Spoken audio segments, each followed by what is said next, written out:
Okay. Then we'll be educating everybody then today.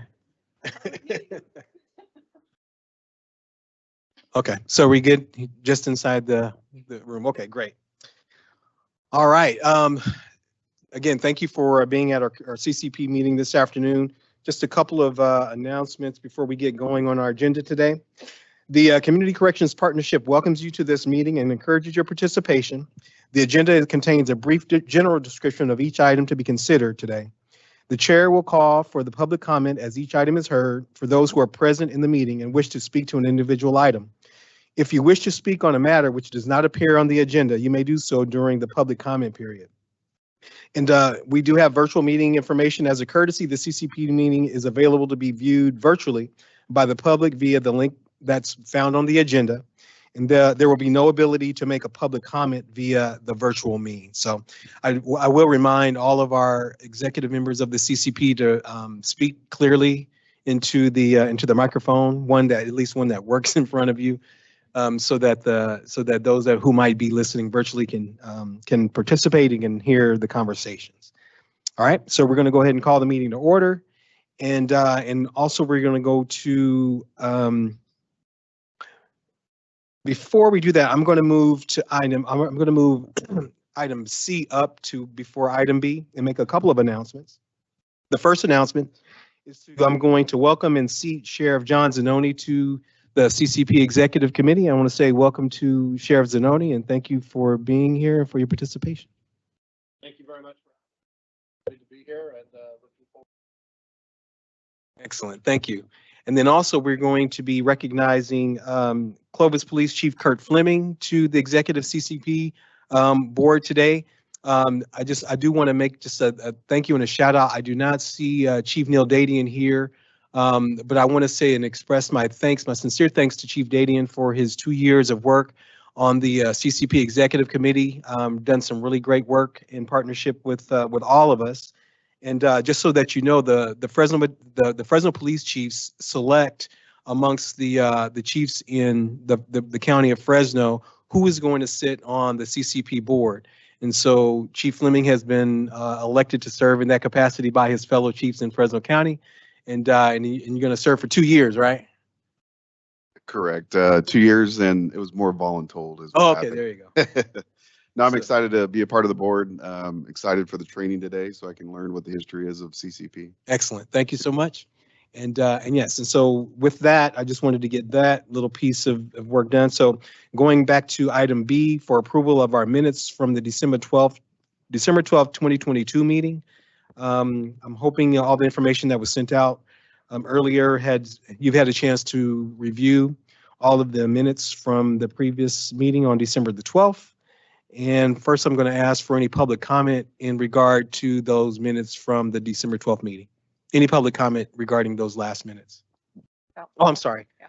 Before we do that, you notice that our CAO, Paul Nerlin, is not here, but we're going to ask Samantha Buck to let us know what your capacity today. Okay, Samantha Buck, Deputy CAO, covering for Paul. He is currently covering storm response, so he may be joining us mid-meeting, but I'm covering in the meantime. Okay, perfect. Thank you so much. And now we can move on to item B, and asking for any public comment regarding the last minutes from December 12th. Seeing none, I will entertain a motion for approval of our minutes from our December 12th meeting. It's been moved and seconded by, and we're going to ask for a roll call vote for the approval of those minutes. And we're going to ask Crystal to call the roll call. Chief Haynes? Yes. CEO Anino? Yes. Director Holt? Yes. Chief Fleming? Yes. Sheriff Zanoni? Yes. DA Smitkamp? Yes. PD Tylack? Yes. All right, thank you. Motion approves, and we'll move on to item D, which is our consent items today, and that's for our vacancy in our positions control report on our consent agenda today. Any public comment in regard to the consent item that we have on the agenda today? All right, seeing no public comment, coming back to the CCP, and we'll entertain a motion for approval of the consent item.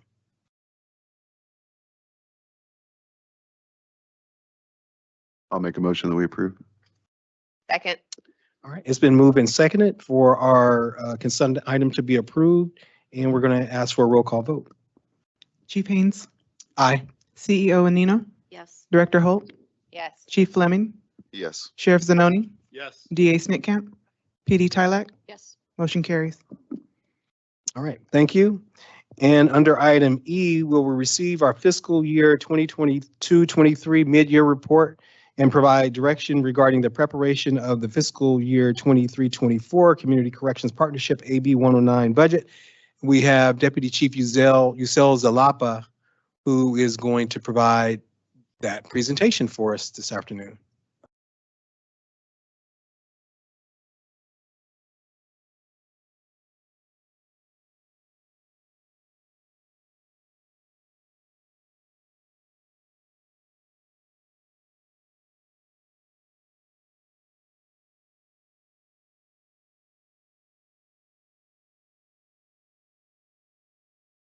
Get the lights. Hello? Oh, It's a little bit with that. does it have to be plugged in? That's great.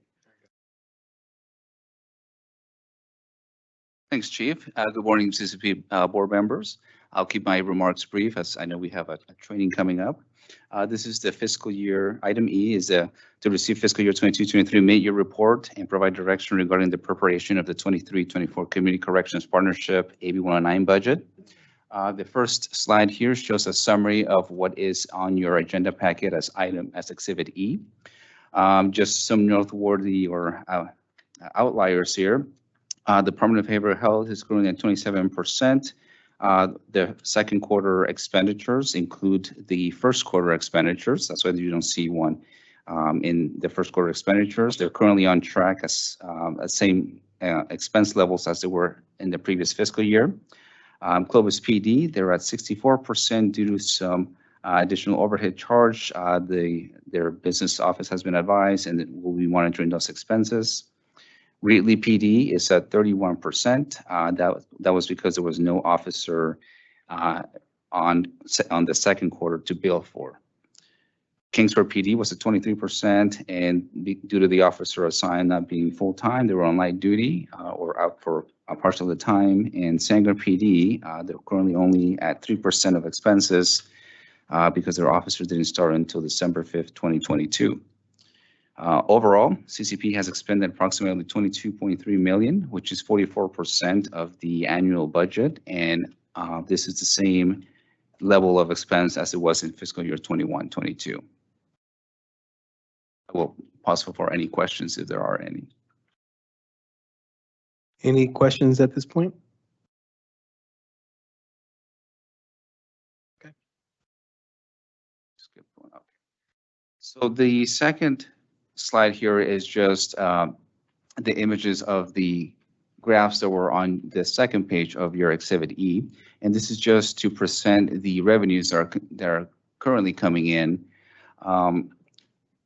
The year-over-year growth, as you can see from 2020 to 21 to 2021, 22, was increasingly at a dramatic pace. Looking at current fiscal year 21, 22 to 22, 23, although we're still seeing some growth, between 10, 15, the growth year over year is now dropping to levels that are far below what was in the previous fiscal year.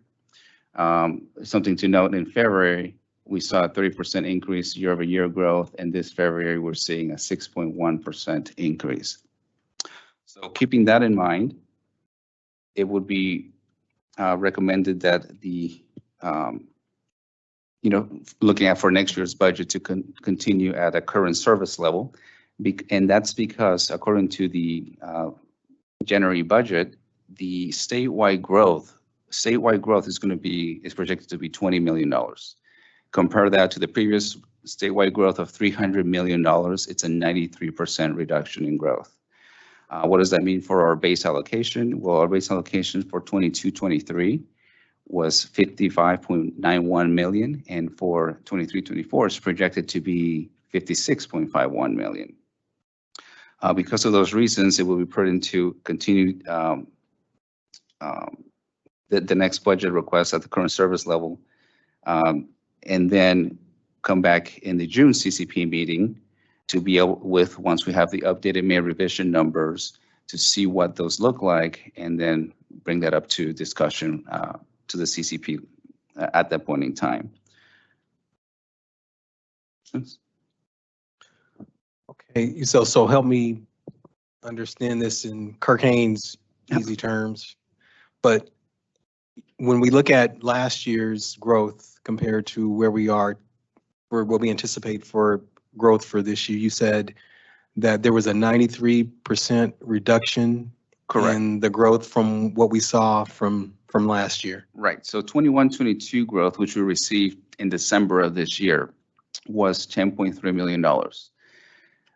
Projected growth for 22-23, which we'll receive in December of this year, is going to be around $353,000. So that's about a 93% reduction It's incredible. in receipts. Then moving forward, do you see what and I hate for you to try to forecast, because I think you have put, some things there that show the historical, kind of progression of what we saw last year compared to what we have seen so far this year. Beyond this year, have there been any discussions at the state level, or either from the administration or even from some of your other administrators who do the fiscal parts for other probation departments and CCP around beyond 23-24, what potentially this could look like? And this may actually be a question that we talk about during our training. So far, there hasn't been any projections that I've seen beyond 23-24. It all depends with, where the economy goes. Job growth still continues to come in. Surprisingly, the last job report that came out last week, I believe tomorrow the new CPI report comes out, and that will determine whether or not the federal government continues to increase rates or interest rates. So they're aiming for a soft slowdown of the economy, not a V-shape, or drop. But it's an interesting time, to put it mildly. Any questions or comments from the board? Yeah, so keeping in mind with the growth funds, you still have to take the 10% off for the innovation. So it's actually, instead of 354,000, approximately it'd be a 318,000 growth projected for 22-23.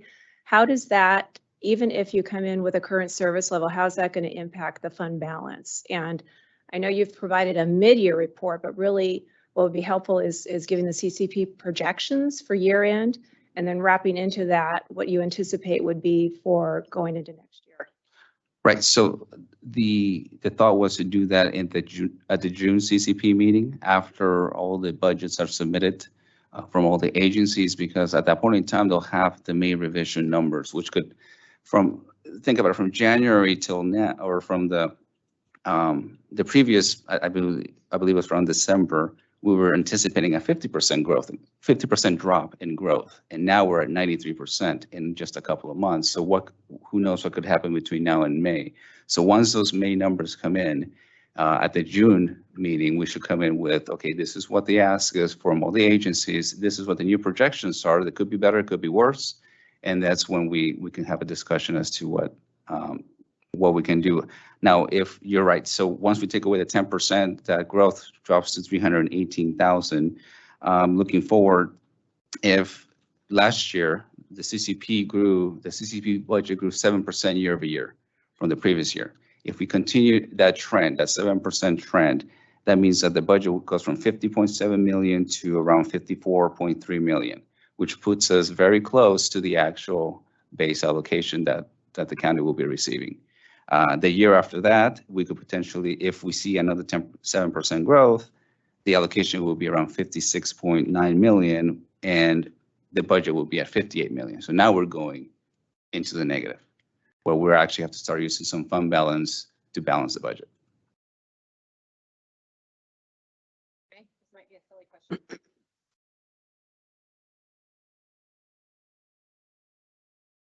Yes, yes. So statewide growth last year was $300.2 million statewide.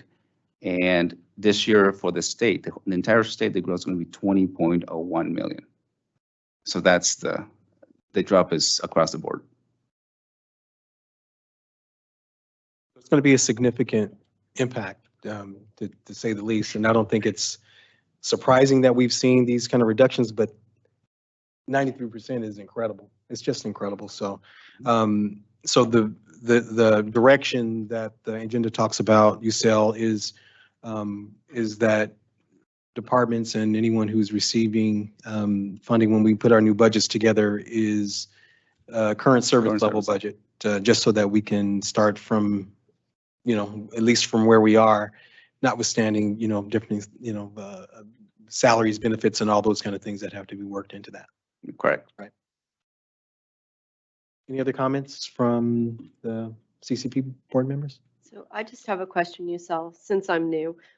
When does the fiscal subcommittee get involved with the budget? Did they review this mid-year budget and reconcile it or anything like that? Or when did they get involved? So that will be before the next meeting. Once everybody submits all the agencies submit their budgets at that point in time, they'll get involved. So before or after the June meeting? Before June, so that when we come into the June meeting, we'll have a recommendation. And so you have a timeline for folks to get those submitted, or will that information go out later? That will be sent out via an email after today's meeting. And usually from what I've seen previous times, the agencies receive about a month and a half to submit those budgets. Okay. Anything else? Any public comment in regard to the presentation this afternoon? All right, seeing none. Thank you, sir. Appreciate it. Thank you. And moving on to item F, which is to receive verbal reports and approve recommendations, if there are any, from our CCP subcommittees. And first, we're going to have from our Resources Development Subcommittee, Assistant Deputy Chief Robert Martinez is going to come up.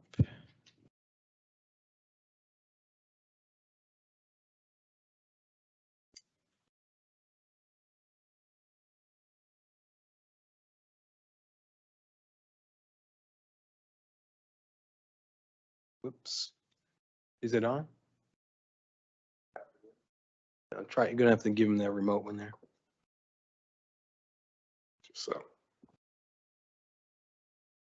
Good afternoon, CCP board members. I'm Robert Martinez, Chairman of the CCP Resources Development Committee. The CCP Resources Development Committee met earlier this month on March 6th. 9 committee members were present. The first item discussed included an update on the status of the RFP for the Adult Buildings Trades Apprenticeship Program. The committee was advised that the letter of interest went out and 3 potential providers submitted interest. This triggered the development of an RFP for this program. With the past 2017 letter of interest, only 1 provider expressed interest, so no RFP was necessary at that time. The RFP is currently under review, and once it's finalized, it will be submitted to purchasing. With that, an extension with our current provider, Valley Apprenticeship Connections, is currently being completed to ensure we have no gaps in services. This extension will potentially be through August 31st. The second item involved discussions on the CCP funding request from the District Attorney's Office for the Magic Wire Room and maintenance. Assistant District Attorney Steve Wright reviewed and fielded questions from the committee on this one-time request from the CCP for $196,865, which is the remaining amount of the 4 years of annual maintenance cost, as the bulk of the system's cost and maintenance, which was $700,666,864, was provided by the Fresno Police Department and the Fresno County District Attorney's Office. The subcommittee voted in favor of recommending this CCP board consider this funding, and ADA Wright is prepared to present this request today if the board would like. This concludes my report. I can answer any questions the board may have of our committee. Thank you, Robert. I appreciate the report.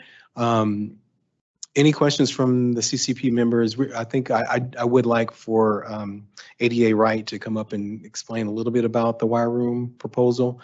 But besides that, are there any other items that Robert talked about that CCP members may have a question on? All right, thank you, Robert. Appreciate it. Good to see Steve Wright. Thank you, Chief. Good afternoon, Board. Steve Wright, Assistant District Attorney, Fresno County DA's Office. Up until this point, when the office has conducted electronic intercepts, or commonly known as wiretaps, on investigations, we've had to rely on the Department of Justice's licenses in their wire room. This has limited the number of investigations that we've been able to complete, as you are limited into the number of intercepts that are allowed, the capacity of their program. The District Attorney's Office, in conjunction with the Fresno Police Department and the CHP and the Sheriff's Department, MAGIC, put together a proposal and funded a MAGIC wire room, so we do no longer have to rely on the Department of Justice. And at the same time, we've increased our capability, going from 10 lines to 25 lines. Now, the bulk of the contract was paid for by the funds from the Police Department and the District Attorney's Office.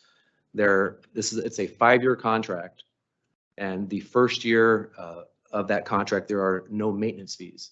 There is a portion of the contract years 2 through 5, so the last 4 years, there is a maintenance fee that goes along with the contract. And again, the majority of that contract was funded from the funds from the Police Department and the District Attorney's Office. There's a balance of $196,865 remaining for that contract to cover the maintenance needs of years 2 through 5 for that contract. This is a one-time expense. It's just for the life of the contract. And I'm available to answer any questions that Any questions from any of the CCP members? And you clarified the big question that I had, Steve, was around, because I saw the number, the 196,865, and that's to cover those maintenance fees for the next 4 years. But this is so you'll spread that amount over the remainder of the 4 years of the maintenance fees. Am I understanding that correctly?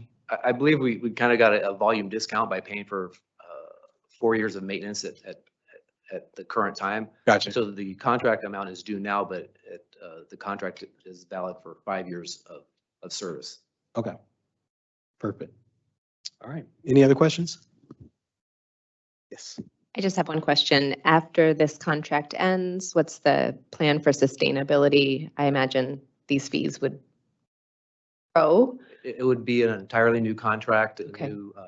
New licenses, and maybe renegotiating, revisiting what our needs are at that time, whether we do need a 25-line contract or more or less. Would you anticipate other funding sources for sustainability? I know that we have discussed funding with all of the members of MAGIC, and so yes, that is on the table. Super helpful. Thank you. I don't know if you have the numbers in front of you, but there have been substantial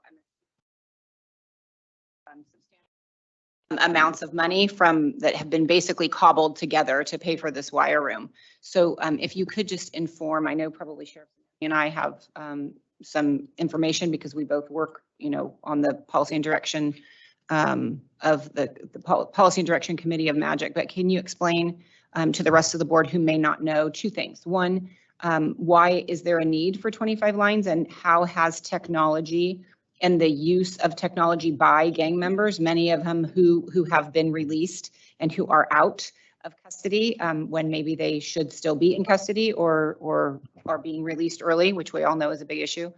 So that would be number one, explain what the need is for these lines, which causes the cost for the maintenance of the software. And then secondly, if you have some information about just to reiterate a little bit about all the other departments that have put in money to make this happen, and the total budget, I think, which is almost in excess of $800,000 or $900,000. Yes, thank you. Yes, there are a significant number of the AB 109 population are gang members. And in investigations that have been going on in the last several years by Magic, we've come to realize that a lot of these gang members have gotten smart and have started using electronic devices, cell phones, FaceTime, different types of apps to communicate rather than meeting in person and risk being seen together, contacted together. And so they've gone to this type of process to communicate, to sell, to inquire, sell guns, narcotics, human trafficking, planning crimes in the future. And so we started out using the 10-line system.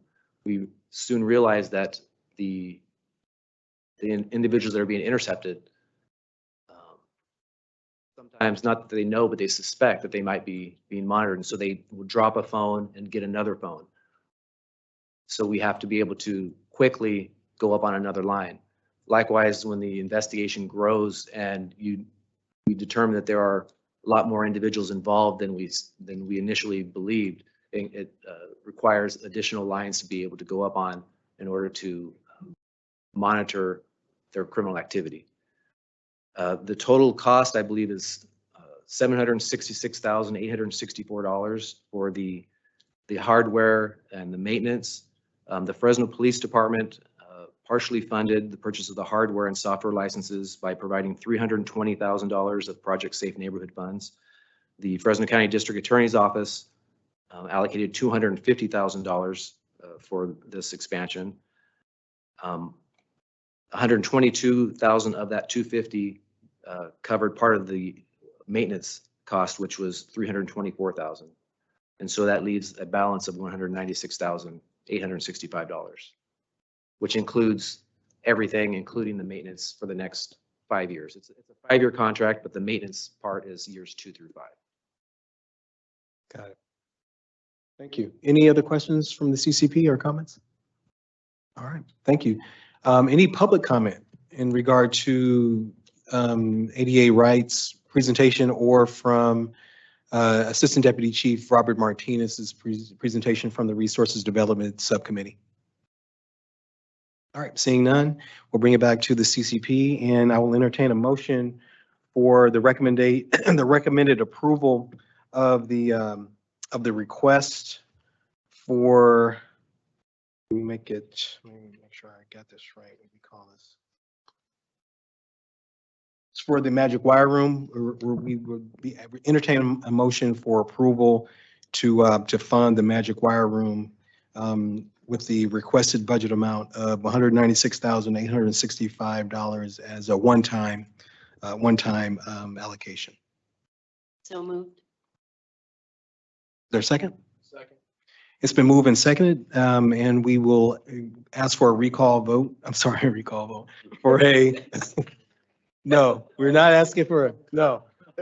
It's too many elected people up here to have such a slip. But for a roll call vote, I do. For a roll call vote, and Crystal will call the roll call. Chief Haynes, Aye. CEO Anino, Aye. Director Holt, Aye. Chief Fleming, Aye. Sheriff Zanoni, Aye. DA Smitkamp, PD Tylack, Aye. motion carries. All right, thank you so much. And now moving on to our research, evaluation, and technology subcommittee. We're going to ask Assistant Deputy Chief Melanie Johnson to come up for the presentation.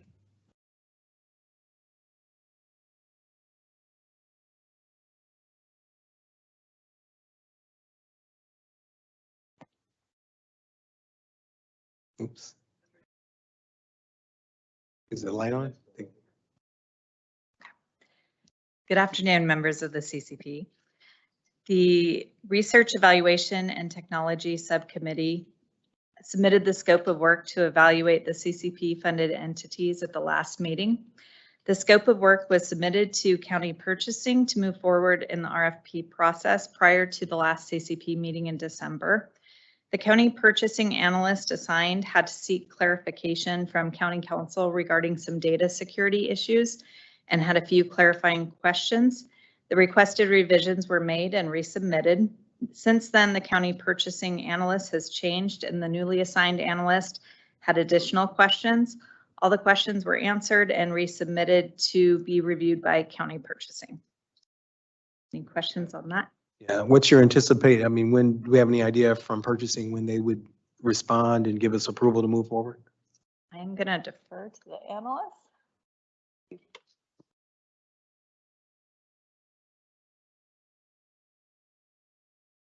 Usually after everything's submitted, the questions I've answered. Unfortunately, in this scenario, due to the changeover, there were different things that came up. Usually it's put out within 2-3 weeks at the most. Okay, thank you.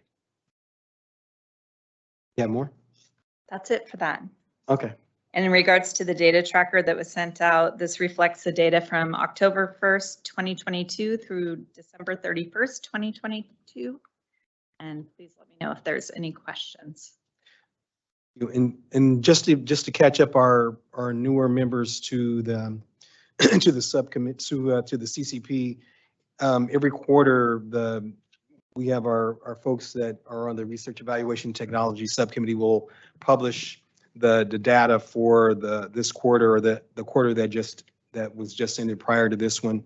And so you'll see that information that was provided you in the packet. And it's also sent out to all of our on our probation website as well. So if you have any questions or even later on, if you have questions, you can certainly reach out to Melanie and she can answer any questions for you as well.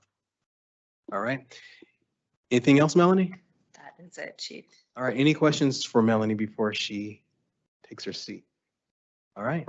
Any public comment regarding the presentation from our Research Evaluation and Technology Subcommittee? All right. Thank you. Appreciate it, Melanie. Thank you. And now going on to our Fiscal Audit Subcommittee, Deputy Chief Yusel Zalapa.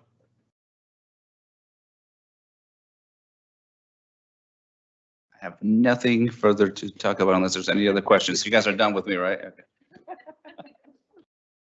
Thank you. And from our Victim Mandates Subcommittee, Assistant Deputy Chief Karen Roach. I think I tried to promote you last time too, didn't I? Last three you have. The last three, there's something going on there. It is, anyway. Good afternoon, board members. Karen Roach, Assistant Deputy Chief, Probation Department, Victim Services. I'll keep my comments brief. We still continue to collaborate with the District Attorney's Restitution Roundtable, which has been really helpful for part of our members on our committee. Trying to get them to, having them on board, like I mentioned last time, is going to help free us up to start looking at different victim issues, as I mentioned. I'm trying to look more towards how we could service and enhance misdemeanor cases a little bit more. I have a meeting, Restitution Roundtable meets the end of March, and I have a Victim Mandates meeting the second week in April. Hopefully to be able to start our planning process on what other items that we can tackle. In addition to that, for this year, for me personally within the committee, is to really enhance and work on strengthening our relationships within our committee, to supporting our other agencies and providing training as to really what we do with our victims and victim services. With a lot of staff turnover and changes, keeping the message out there as to what we do in our unit and how we can assist victims in what we do and why we do what we do is super important. And I think that will help provide a more global, more comprehensive wrapping of our victims, as long as I can make sure that all agencies involved with our clients we're all kind of on the same page. So going out and doing some training and strengthening our partnerships, I think is really going to go a long way on being able to enhance our services to our victims. I would like to also mention National Crime Victims' Rights Week is coming up April 23rd through the 29th.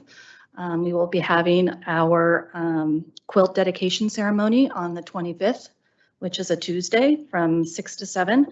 We have not had a public event for the past 3 years due to COVID, so we are anxiously anticipating and look forward to having this public event on behalf of our victims and our community.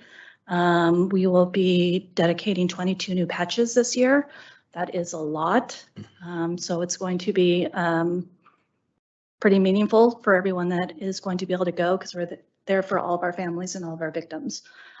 So I invite all of you to attend that. In addition, on the 21st of April, we'll be doing an event along with Mothers Against Drunk Driving vigil, also to honor victims in our community that have been impacted by impaired driving. So all of those events, I would love for everyone here to attend and support and make sure that our victims feel that they are being heard and seen by everyone in our community. Thank you so much, Karen. You're welcome. Any questions for Karen or the work that they've been doing?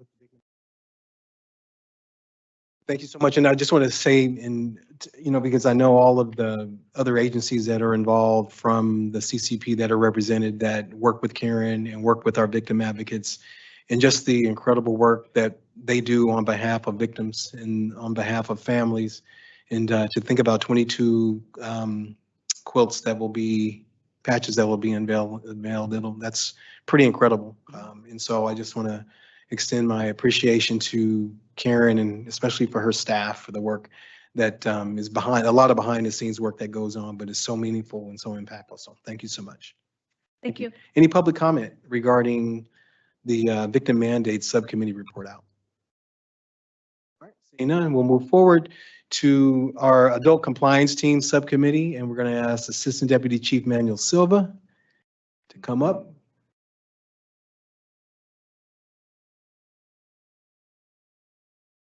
I will be reporting out today. All right. So good afternoon, members of the CCP board. Manuel Silva, Act Operations Commander. I just wanted to showcase some of the great work the ACT team has done for the 2022 year. We had a total of 224 arrests, 1,446 contacts or searches, 73 firearms were recovered, and assisted with 95 search warrants, in addition to 39 probation details. So our current year for 2023, we've had 214 searches, 78 arrests, and 13 firearms were recovered. So they're doing some great work. Sergeant Stokes and Sergeant Rossetti are doing a fantastic job with the team. And we're looking forward to presenting, hopefully at the next CCP meeting, our annual report. Perfect. Thank you so much. Any questions? Any questions for Manuel on behalf of the Adult Compliance Team? All right, seeing none, thank you. Thank you. Any public comment regarding the report out from the ACT Subcommittee? Seeing none, thank you. We'll come back. And now we're going to go to item G, is to receive a 2011 realignment training presentation from Diane Cummins. And I just want to say, Diane, it's really good to see you once again. Those of you who don't know, Diane Cummins is recently retired from the State Department of Finance and was integral to the development of 2011 realignment.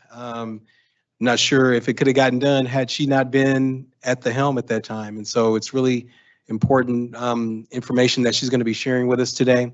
And I think it's really timely information also because we've got, three brand new subcommittee members that are, committee CCP members that are represented now. And so we've talked as a body about making sure that we can provide this kind of training to the board and really for all of us that were out here who weren't probably around to see how 2011 realignment got developed.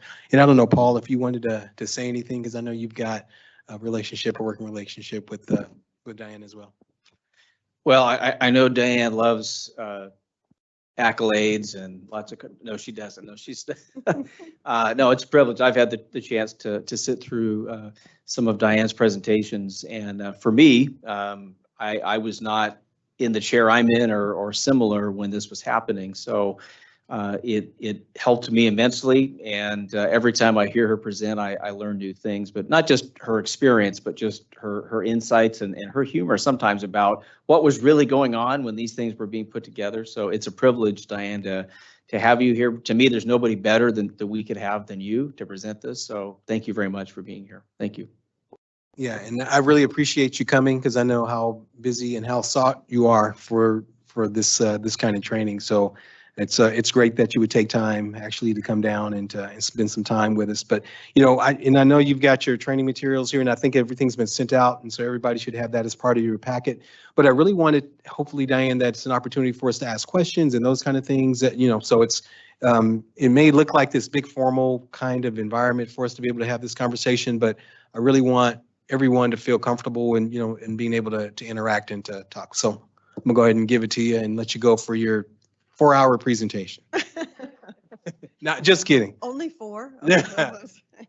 Well, thank you to the board and to the county for inviting me to come and speak mostly about 2011 realignment, but I will talk a little bit about 1991 realignment. It was a lovely drive from Sacramento. I came between atmospheric rivers, so that was really good. And the snow is beautiful on the mountains as long as you don't have to be there, right? Well, I really do appreciate the invitation to talk about this because it's hard to believe it's been 12 years since we did it. But that's not to be outdone by 1991 realignment, which is far too many years to talk about. And I think it's not just for new members, but of the CCP, but I think it's good to refresh everybody's memory about why we did this and how it got done. And it can help put your county's situation in context, which I think is really important. So I hope it does that. And I totally agree that you should interrupt at any time and ask questions. I'll try and do 1991 quickly because I know your real interest is 2011, but I think you may be surprised a little bit by 1991 realignment as well. So the question always is, what's realignment about? And California is a very unique state because in California, counties provide services on behalf of the state. And that's only true in about 11 states across the country. The federal government doesn't recognize counties for purposes of programs, federal programs, they recognize states.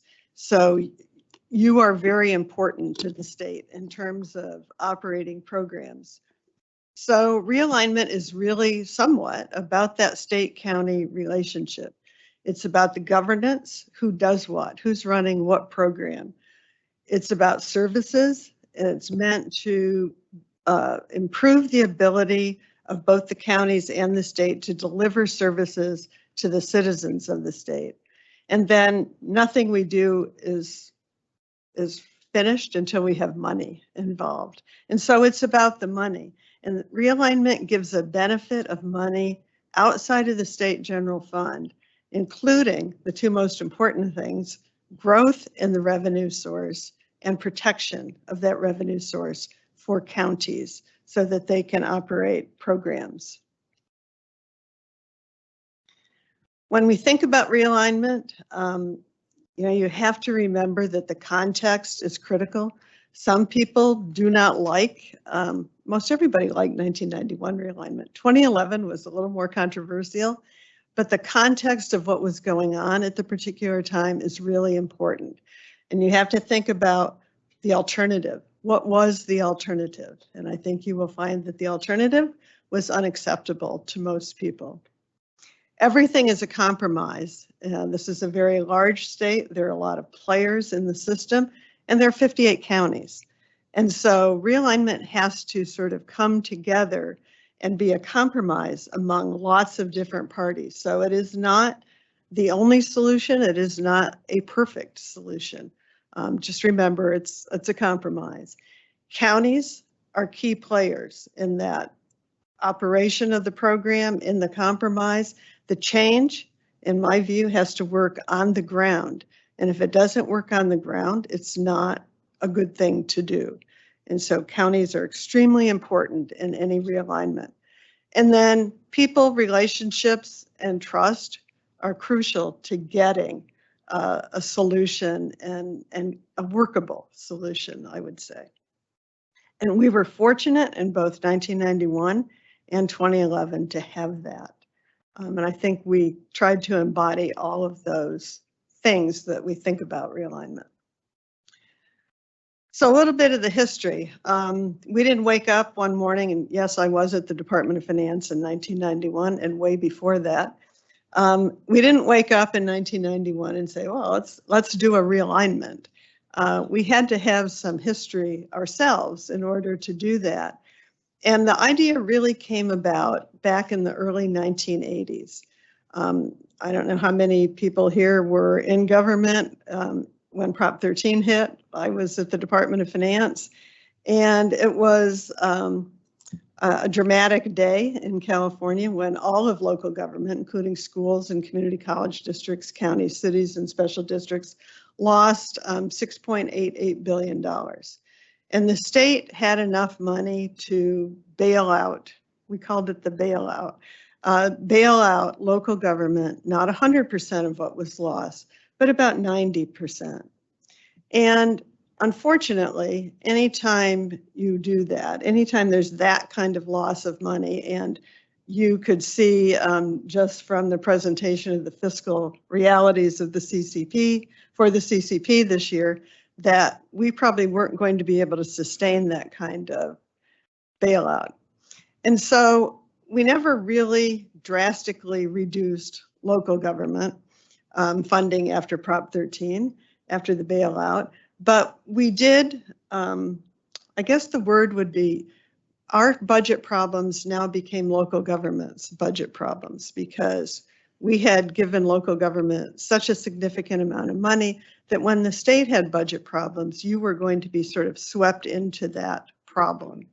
And so in the early 1980s, we did take vehicle license fees, which went out to cities and counties. As part, we took money off the top so that that would help solve the state's budget problem. We did that a couple times, and we did it mid-year. The year that Governor Deukmejian was elected, 1982, when he presented his budget, he proposed taking more vehicle license fee.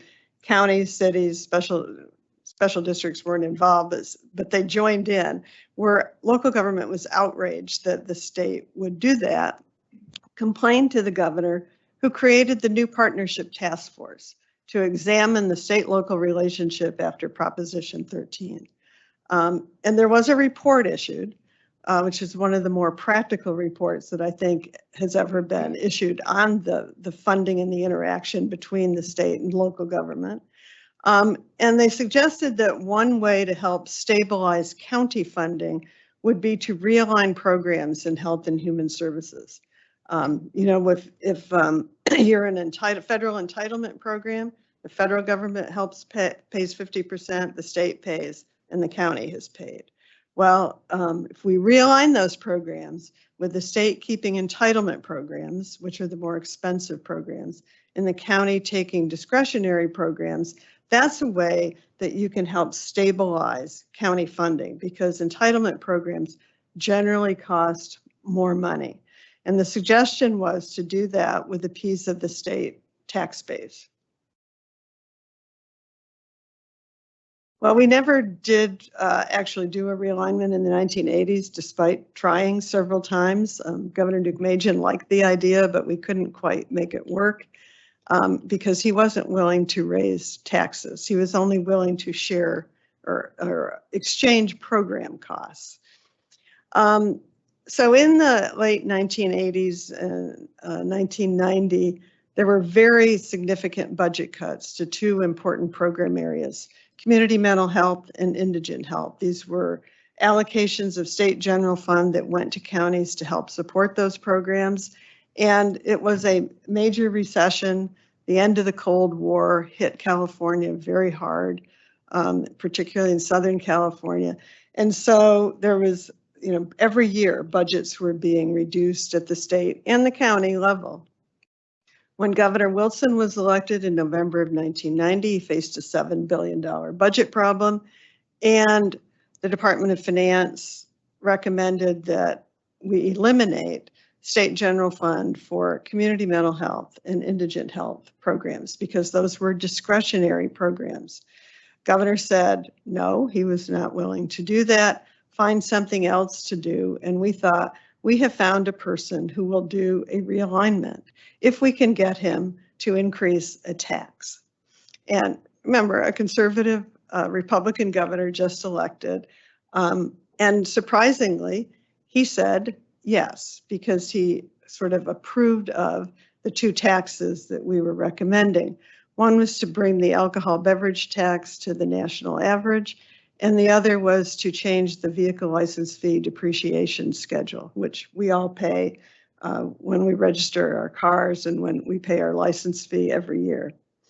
And so in January of 1991, there was a $942 million tax increase included in the budget to fund, rather than using general fund, to fund with this new tax, indigent health and mental health.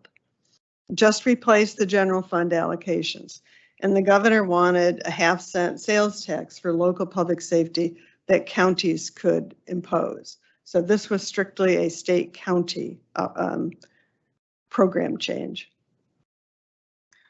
Unfortunately, this was the year, you talked about the May revision. We did a January budget, an April revision, a May revision, and a June revision.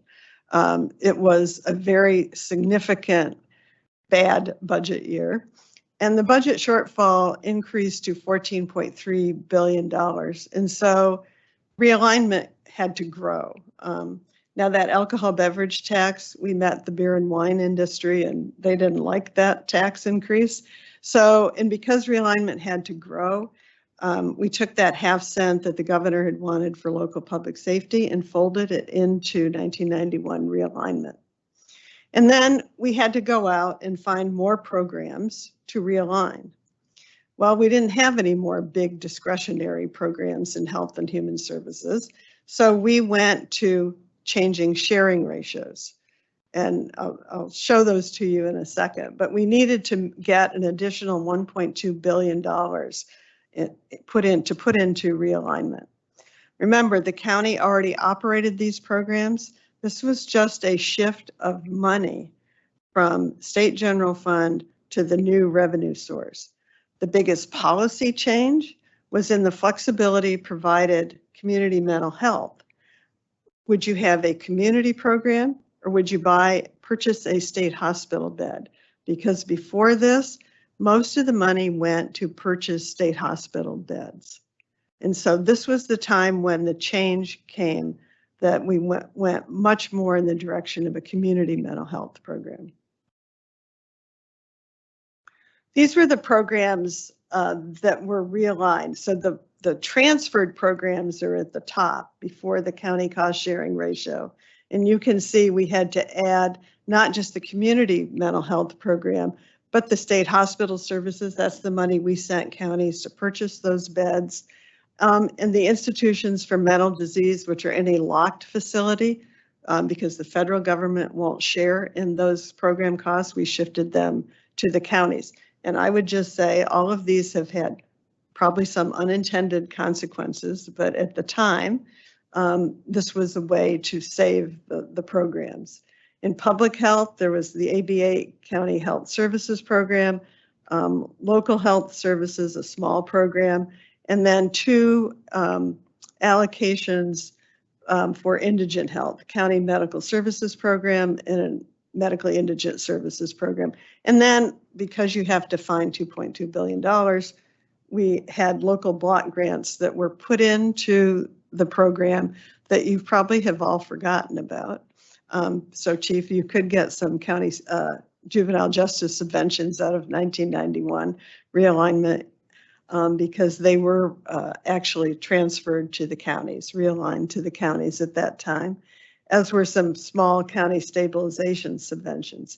And then the county cost sharing ratios, we just changed ratios. You can see this is a net calculation based on some policy decisions. And what realignment funded was the difference between the original share of cost and the new share of cost. So if you take a look at in-home supportive services, it had a 3% county share of cost. Previously, it went to 35%, but realignment paid for that increase. It did not pay for the base amount, though I suspect most counties have bought out that base. But this is how we got to the $2.2 billion to realign. Diane, have these ratios changed over time since then? In-home supportive services has moved around for policy reasons, but the others have not. Okay.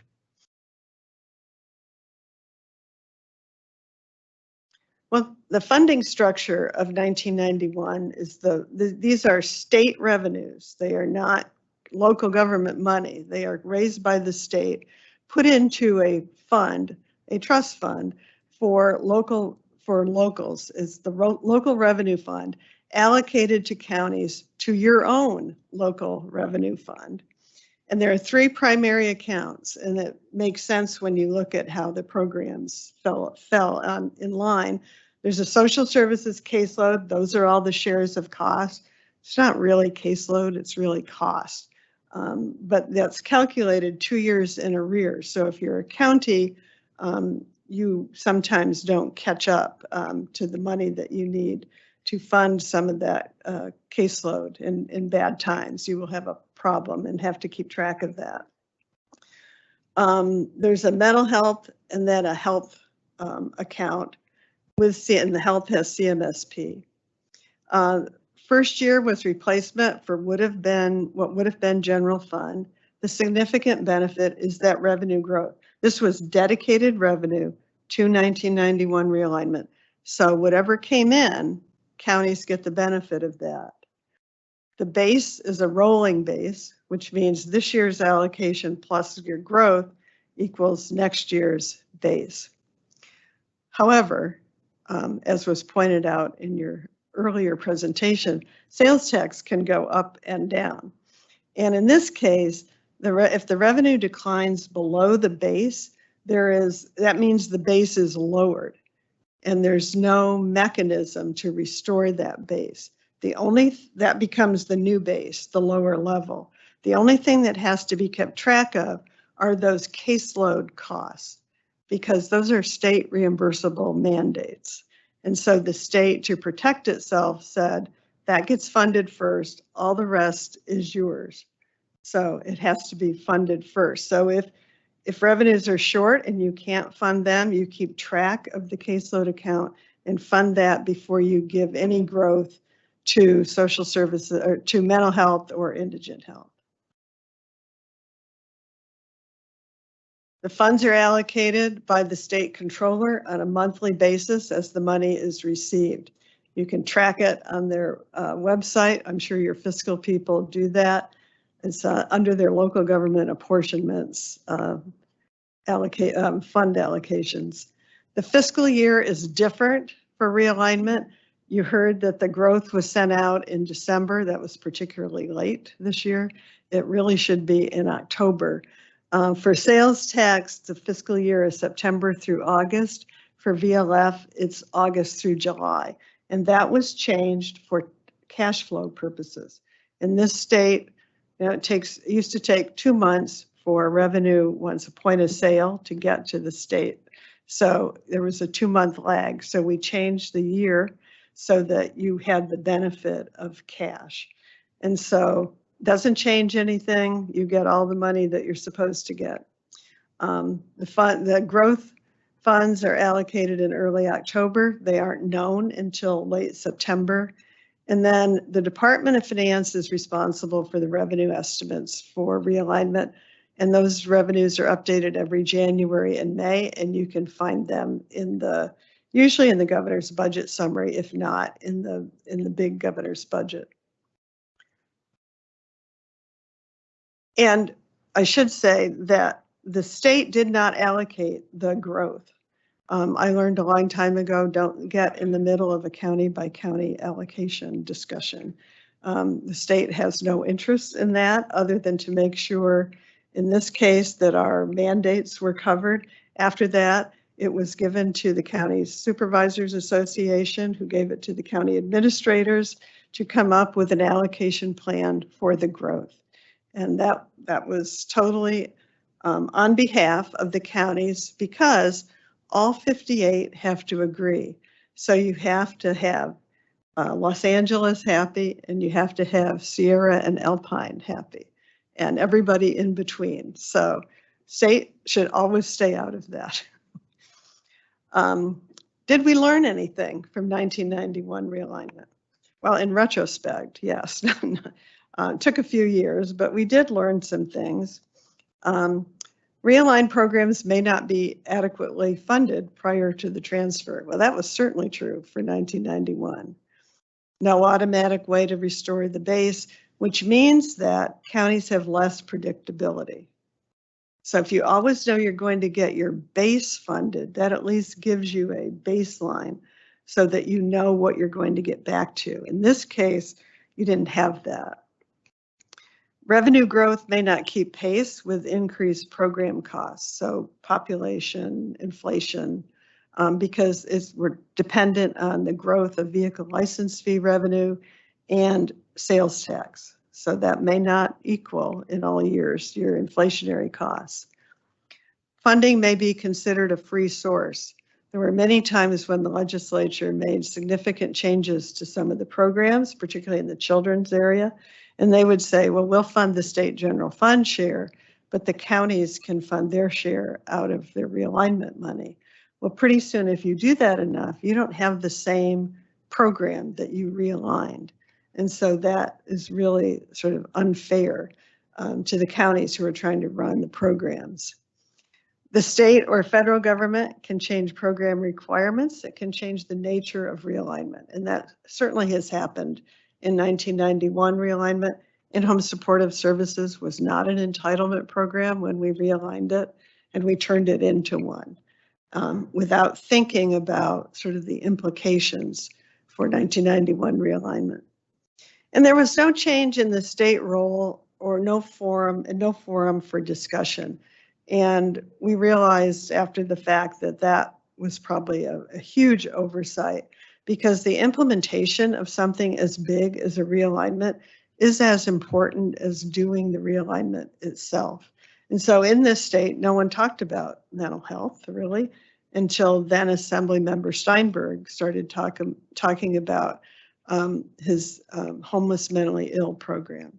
So we did learn some things that we have reflected on over the years in doing 1991 realignment. Generally considered a success because it saved the funding for the programs and gave counties a dedicated revenue source. So any questions on 91 realignment? So I'm sure you'll talk about it, but did we learn, based on what we learned in 1991 realignment, did that translate to, you know, a better 2011 realignment? You bet. That's the benefit of having older people around when you Okay. do a second realignment. Wait a minute, there's a problem here. So 2011. Well, why was the time right again? We said, well, every 20 years you should do a realignment. And the next one I'm not doing, so somebody else can have this fun. But in 2011, it was right again for a lot of reasons. And there was a whole series of things when you look back that led up to 2011 public safety realignment. Believe it or not, in 1994, Pete Wilson signed a bill called the Community-Based Punishment Act. If you read the beginning of that act, which was never implemented, never funded, sounds an awful lot like some of the words in 2011 public safety realignment. In 1997, the state assumed costs for the trial courts above a certain base level that's paid for by the counties. So we have 100% of the growth in costs for the trial courts. So we have the two most expensive pieces of the criminal justice system: corrections, state prisons, and the trial courts. In 1997, I don't know, Chief, if you remember this, the California Youth Authority sliding scale. So Yeah, I was on the job for 3 years, but yeah, I do remember, you know, dealing with the, you know, some of the CYA stuff that was there, and it was unpredictable. Yeah, well, you know, after you're done with a program like realignment, and we didn't have money to do much else until 1995, 96, when we did trial court. And then we started looking at because we did have those prison lawsuits and we were about to be sued in the Youth Authority. So we started looking at who sent youth to the Youth Authority and why were they there. And it turned out that there were over 10,000 youth in the Youth Authority. And the range of crimes that they had committed was very significant, very low-level offenders to very high-level offenders. And so we decided that really it would be better, and I think this was discussed nationally, to keep low-level offenders in the community where, they're not separated from their family, they have school, they have ties to the community, and the state should keep the higher level offenders. So we started charging counties the maximum if you sent certain low-level offenders to the Youth Authority. So it wasn't a realignment. It's a different way of looking at the state-county relationship.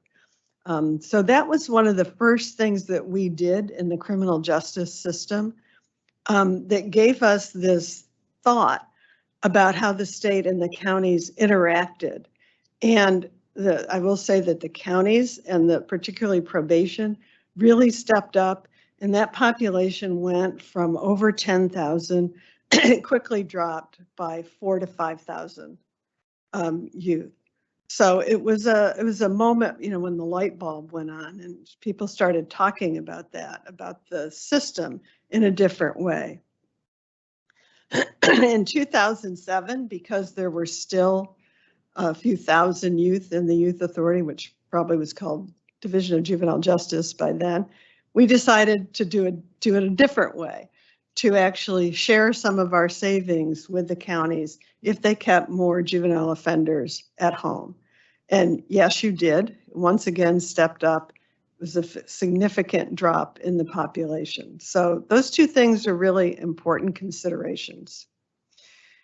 And then Arnold Schwarzenegger was governor, and we had a lawsuit in corrections about every area you could think of, whether it was dental health, mental health, healthcare, population, revocation times, you name an issue, and we had a lawsuit about it. And governors have always tried to figure out how to solve those lawsuits and get the court sort of out of the state's way. And so Governor Schwarzenegger actually proposed to the sheriffs that they should keep offenders who were sentenced to prison for 3 years or less. If you're in state prison for 3 years or less, you're really not going to get a lot of services at that particular time. So it seemed like a reasonable approach to him. And the sheriff said no, which we understand because the jails had capacity issues themselves. But it was another piece of the discussion. And then because there didn't seem to be other solutions forthcoming, Senator Leno got a bill passed that Governor Schwarzenegger signed on felony probation. And that was incentive funding to keep probationers local. And once again, counties and probation stepped up and the population dropped in state prisons by initially sort of 3,000 to 4,000 people. And that makes a significant difference. And so all of these things people take notice of. And then in we had the lawsuits, overcrowding became the issue. But then in 2010, there were several things that happened that made it even more likely that we would do another realignment. The budget went from a 2/3 vote to a majority vote budget. We had a new governor who had different kind of interests and different views of crime. Governor Brown was mayor of Oakland, so he had a local context to crime, and he had just been attorney general defending the state with all the lawsuits. So he had some very distinct views of that. And then there was some expiring taxes, about $5.9 billion in expiring taxes that Governor Schwarzenegger had gotten through the legislature. And Governor Brown had a $26.6 billion budget deficit. So if you take all those factors, and you mush them all together, you get sort of the right time for a realignment. Plus, it was something the governor really wanted to do. He had motivation. Governor Brown, I'm sure you've heard him talk about subsidiarity. He absolutely believes that government is best served locally. He was kind of outraged when he came back for his third and fourth terms, and looking at the state organization chart and how state government had grown. And so his interest was getting government closer to the people. He wanted those interconnected programs sort of locally so that you could have more integration of the programs and services and focus on core services, which for local government is public safety. It's a constitutional statement that that is your number one priority. States is education, is K-14. Locals is public safety. He wanted to clarify state and local roles. It always annoyed him when he thought state departments thought they ran the programs because counties run the programs. They operate them on a daily basis. So he wanted to clarify that. He wanted to give counties as much flexibility as possible in running programs. And he thought the accountability should be at the local level because it makes government makes more sense at the local level. You can actually go to a Board of Supervisors meeting and follow the discussion. At the state level, it's much harder to do. Of course, he wanted to address the $26.6 billion budget gap. And he had said when he was campaigning, he would not raise taxes unless he asked the people if they wanted to, because it was that significant. So he wanted to go to the people to ask them if they wanted to extend the taxes for realignment. So there would be a constitutional amendment with protections for the state and the counties. And then, of course, he wanted to solve the prison overcrowding problem to the federal court satisfaction. So in January of 2011, what we proposed was a concept of a constitutional amendment because we didn't have the work all done. I mean, the governor was just elected in November. He asked me to come back in December, and we weren't there yet. People were talking about the public safety side of it, but not about the whole proposal. So oh, sure. Mm-hmm. I know there was a big budget deficit at that time, but was there any conversation about that time instead of handling it the way that we all know that they did now with dumping the prisons and population? Was there ever a conversation of actually building more prisons to satisfy the population, or was it just, hey, we've got to get rid of There was no way we could have gotten a prison construction through the legislature. Was that fiscally or politically? Both. Thank you. I've just always wondered that, and thank you for answering. It takes a long time to build a prison as well. And so even if he had been able to get one, it wouldn't have helped sort of immediately. I think the last one was built in, well, we rented the one facility, but the last one that the state built was started in 1999, and I don't think people were in it until 2006 or 7. So he had many more immediate problems. And that was the last prison that was built in the state of California? 1999. Yeah. So we had the concept, and that meant that the constitutional amendment is still a 2/3 vote. So we thought the legislature would vote in March, and then this would be on the ballot in June. And so that was concept number one. It would be a shift of 100% of costs and program responsibilities to the counties for most human services programs, with the exception of CalWORKs. CalWORKs didn't do two things. It didn't fit the definition of public safety in the same way the other programs do.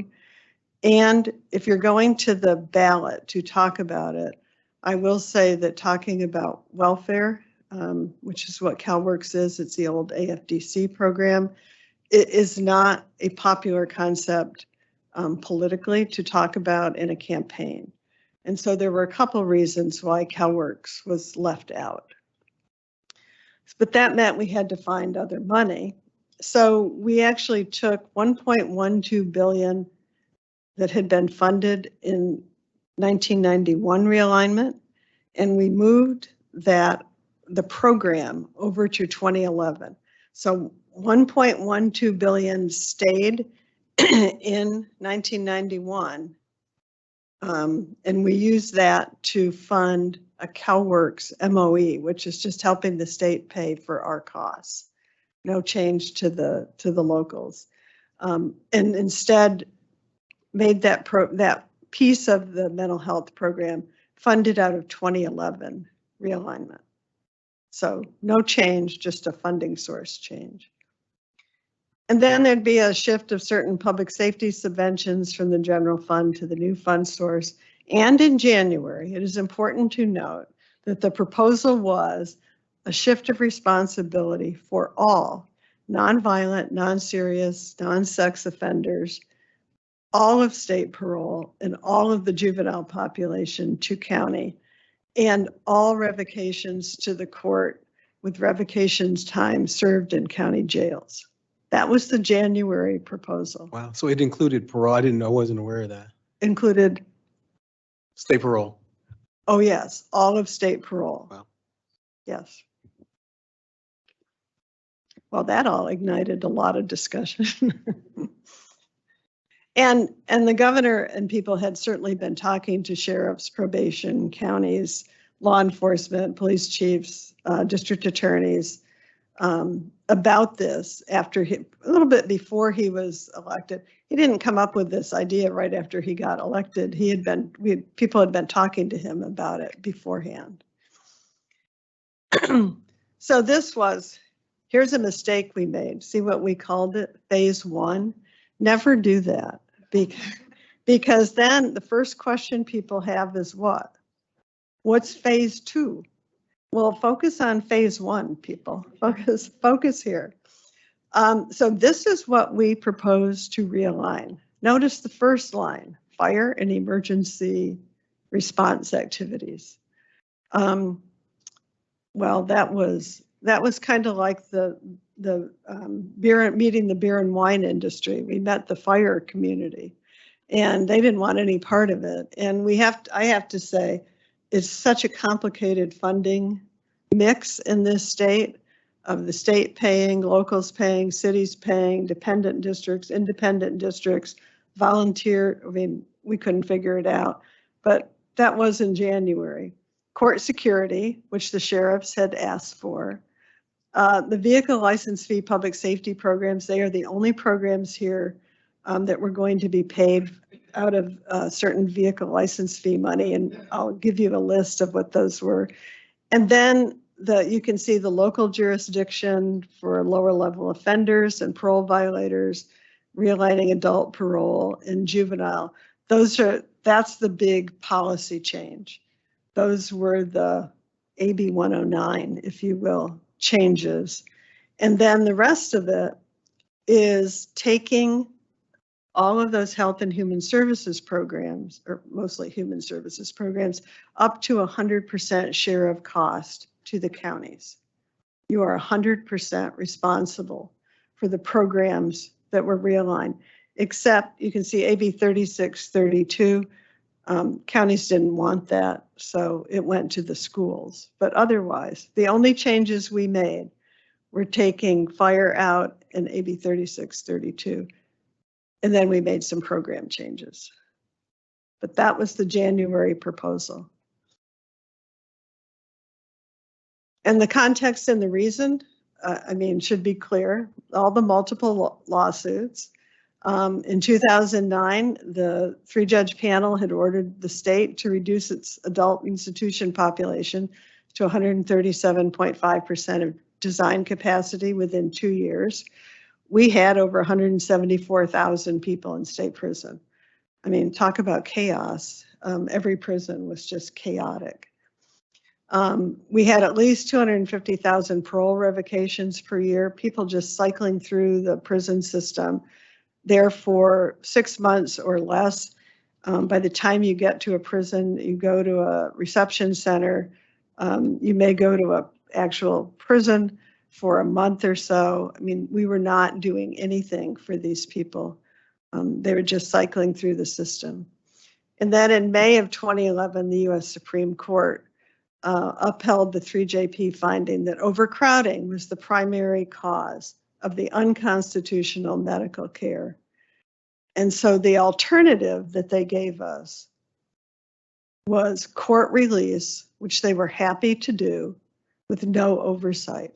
And there was not one law enforcement organization who supported that. Certainly.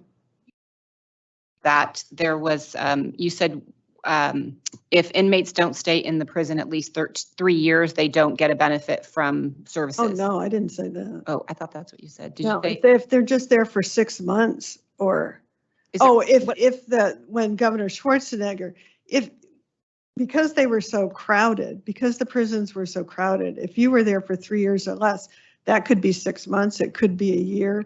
By the time you get to a prison and get into a program, you could be released. So you're not getting the full, and I'm not suggesting that people should stay in prison longer. But what I'm asking, what my question was, and that's what I wanted to clarify, I wasn't sure exactly what you meant by that. Was there ever any research done or ever any solid data to suggest how long someone needs to stay in before they got the benefit of the services?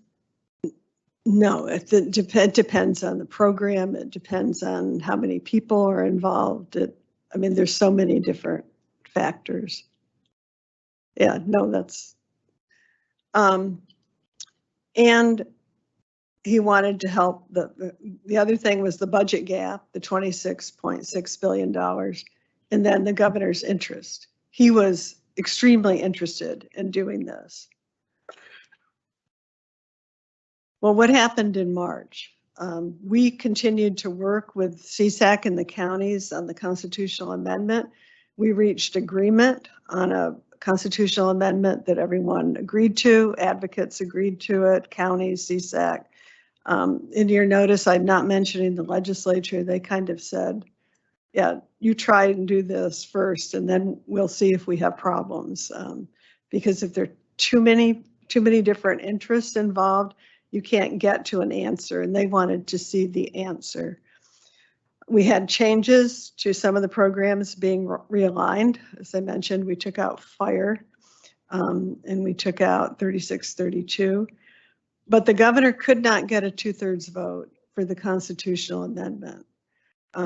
He was governor the first time in a very different era. He expected to get a 2/3 vote to let the people decide, and he could not get that. And so that kind of threw a monkey wrench into this, because that meant there would be no June vote by the people. So what did that mean for realignment exactly? It was a little bit unclear. At the same time in March, he made some budget proposals to try and help solve the budget problem.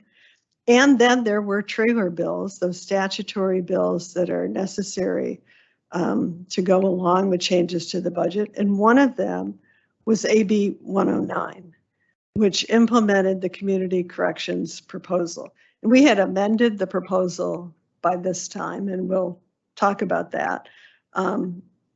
But that was startling to counties and to law enforcement that AB 109 passed without a constitutional amendment, which meant they were not guaranteed protections and they were not guaranteed that funding source. And so you really didn't like what happened in March. And the governor got a lot of phone calls, and he talked to a lot of county officials. He talked to a lot of sheriffs. He talked to police chiefs. He talked to probation chiefs, and he ultimately signed AB 109 with a signing message that said it wouldn't be implemented until there was funding available. And I will say he almost didn't sign it. But that was the big policy change he wanted. And so the solution was the signing message that said we would not implement because trailer bills go into effect immediately. So he would guarantee that he would not implement it until there was money available. Well, how did AB 109 change? Well, all the negotiations with counties and law enforcement ended up changing the proposal in the following ways. About 60 crimes were excluded from the list of non-nons that would be transferred to the jurisdiction of the counties. And that was to address public safety concerns. I have to say, I'd had no background in finance in any of the public safety programs except the juvenile program. And when I read the list of crimes, I thought, well, none of them sound very good. They sound bad. And so the best we could do was to take 60 off the list. Diane, how did they come up with the list? Who did they consult with for that at the time? Do you remember? It was a combination of people in the legislature who we were working with on this proposal and legislative council. And there is an actual list that people in the governor's office had of the crimes. And that list was taken to meetings with law enforcement and to go through the list. Okay. And then parole was split with only parolees convicted of a current non-crime going to post-release community supervision. Current. So they may have had a very bad crime committed in the past, but if their current one was non, they were going to post-release community supervision, which we did not call parole in any sense because Proposition 63, which is the millionaire's tax for mental health, says parolees you can't use that Prop 63 money on parolees. So we didn't want to take a chance. So we didn't have the word parolee around here. Others remained on state parole due to public safety concerns. So lifers, third strikers, high-risk sex offenders, I think mentally disordered offenders. There was a list and people went through the list. And this was not just a probation decision. It was a sheriff and police chief decision as well, that they just didn't want those supervised locally. And then we dropped the whole idea of the transfer of the Division of Juvenile Justice to the counties. We didn't think it was workable. But what we kept was all parole revocations. I guess it's now workable, right? I didn't say a word. I said we thought it wasn't workable. Okay. But all of the parole revocations were done at the courts and time served at the county jail. So that's how 109 changed. Well, the final budget was, if you like government in Sacramento, this was actually a fun time. We stopped working on realignment because there wasn't going to be a June vote. We thought, oh, he'll get the constitutional amendment in June, it'll be on the November ballot, and January we'll have this big proposal. And actually, the legislature, because when they had the initiative that changed the majority vote, it also changed the time the legislature had to pass a budget to June 15th. If they didn't pass a budget by June 15th, they didn't get paid. And so on June 15th, they sent the governor a budget. And it didn't contain realignment. It didn't contain most of his big savings proposals. And within about 30 minutes or less, he vetoed it. It was the first time a budget, the complete budget, had ever been vetoed. And it was very dramatic. It doesn't sound dramatic now, but it was a very important day because what did it tell the legislature? It told the legislature that the governor was serious about not only his proposals, but solving the budget problem. That was his number one priority.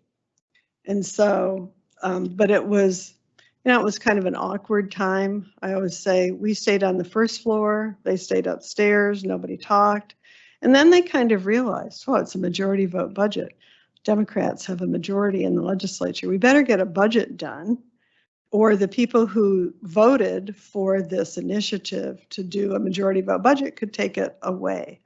And so as we were sitting around the Department of Finance talking about, well, how do we do realignment without a tax increase, because the taxes were going to expire. So what were we going to do?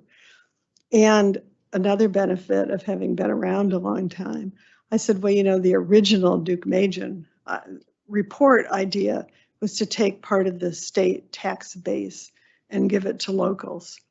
And that intrigued the director of finance, who went to talk to the governor about it.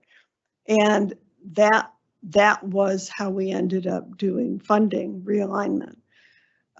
So we took 1.0625 cents of the state general fund tax and lowered it, and increased a special fund sales tax, 1.0625 cents, to put into the local revenue fund 2011, not to be confused with 1991, 2011, plus some vehicle license fee, and that became the money for 2011 public safety realignment. And because we lowered the state general fund tax base, that meant that the Proposition 98, so the school funding guarantee, was reduced. So that's why when we talk about the constitutional amendment, the taxes are for schools, because they helped pay for realignment. It's about $2.5 billion they lost because of realignment. And the governor agreed with the legislature to delay implementation of AB 109 until October 1 of 2011. I don't know about you, but programs that start in October kind of drove the Department of Finance a little bit nutty, because it's just different. It looks odd, not a full fiscal year. And the governor agreed to gather signatures to put the constitutional amendment on the ballot. And the tax increase, again, was for education because they lost money. So that was his commitment, and that there would be was in the budget, then that money set aside for realignment, so there could be a funding source for AB 109, plus all the other programs. But that was enough to sort of satisfy the counties, not totally. So this was the final 2011 Budget Act realignment. So, you know, what happens to every number that's in the budget once it's released? It changes. So these are the updated May revision numbers in 2011 for all of the programs.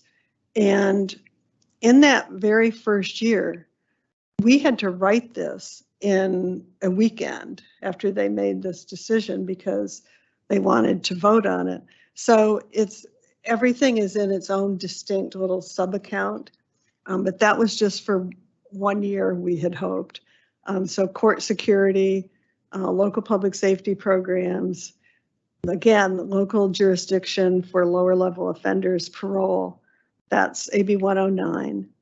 Mental health services didn't start till 12/13 because we borrowed some money from Prop 63 in the first year. So we added those programs to realignment later. Then substance abuse treatment, foster care, child welfare services, adult protective services, and the existing juvenile justice. So that was the final proposal. You can see what the value of the sales tax was and the vehicle license fee. So you have your revenues and you have your program expenditures, with our very flawed estimate out into the future. Well, what about the money?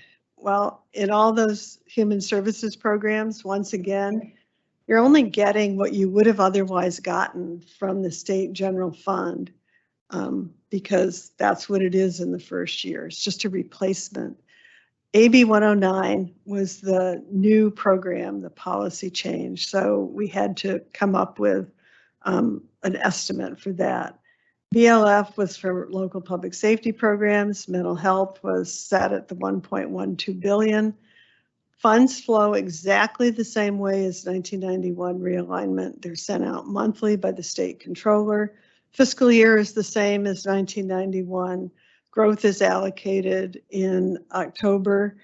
And did we learn? Here's one thing we learned. The base is a rolling base, but in 2011, if the revenues decrease below the base, we restore first to the base before we allocate growth, because that gives you more stability and it's more of a known factor. So you want that from a county perspective.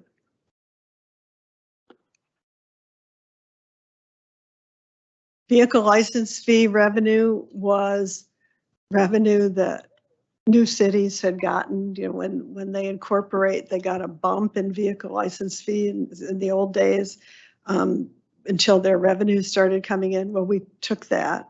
So we took that from cities to give to counties. And we had some money that Orange County had received in the bankruptcy, and we took that back and gave that to these local public safety programs, which are guaranteed $489.9 million. And if VLF is short, the sales tax has to make it up. That was our agreement with the sheriffs, that would always be at that level. These are the programs: the Citizens Options for Public Safety, the COPS program, Juvenile Justice Crime Prevention. Remember, those programs are linked. Booking fees, small and rural sheriffs, rural crime prevention, juvenile camps and ranches, sexual assault, felony enforcement, and multi-jurisdictional meth enforcement.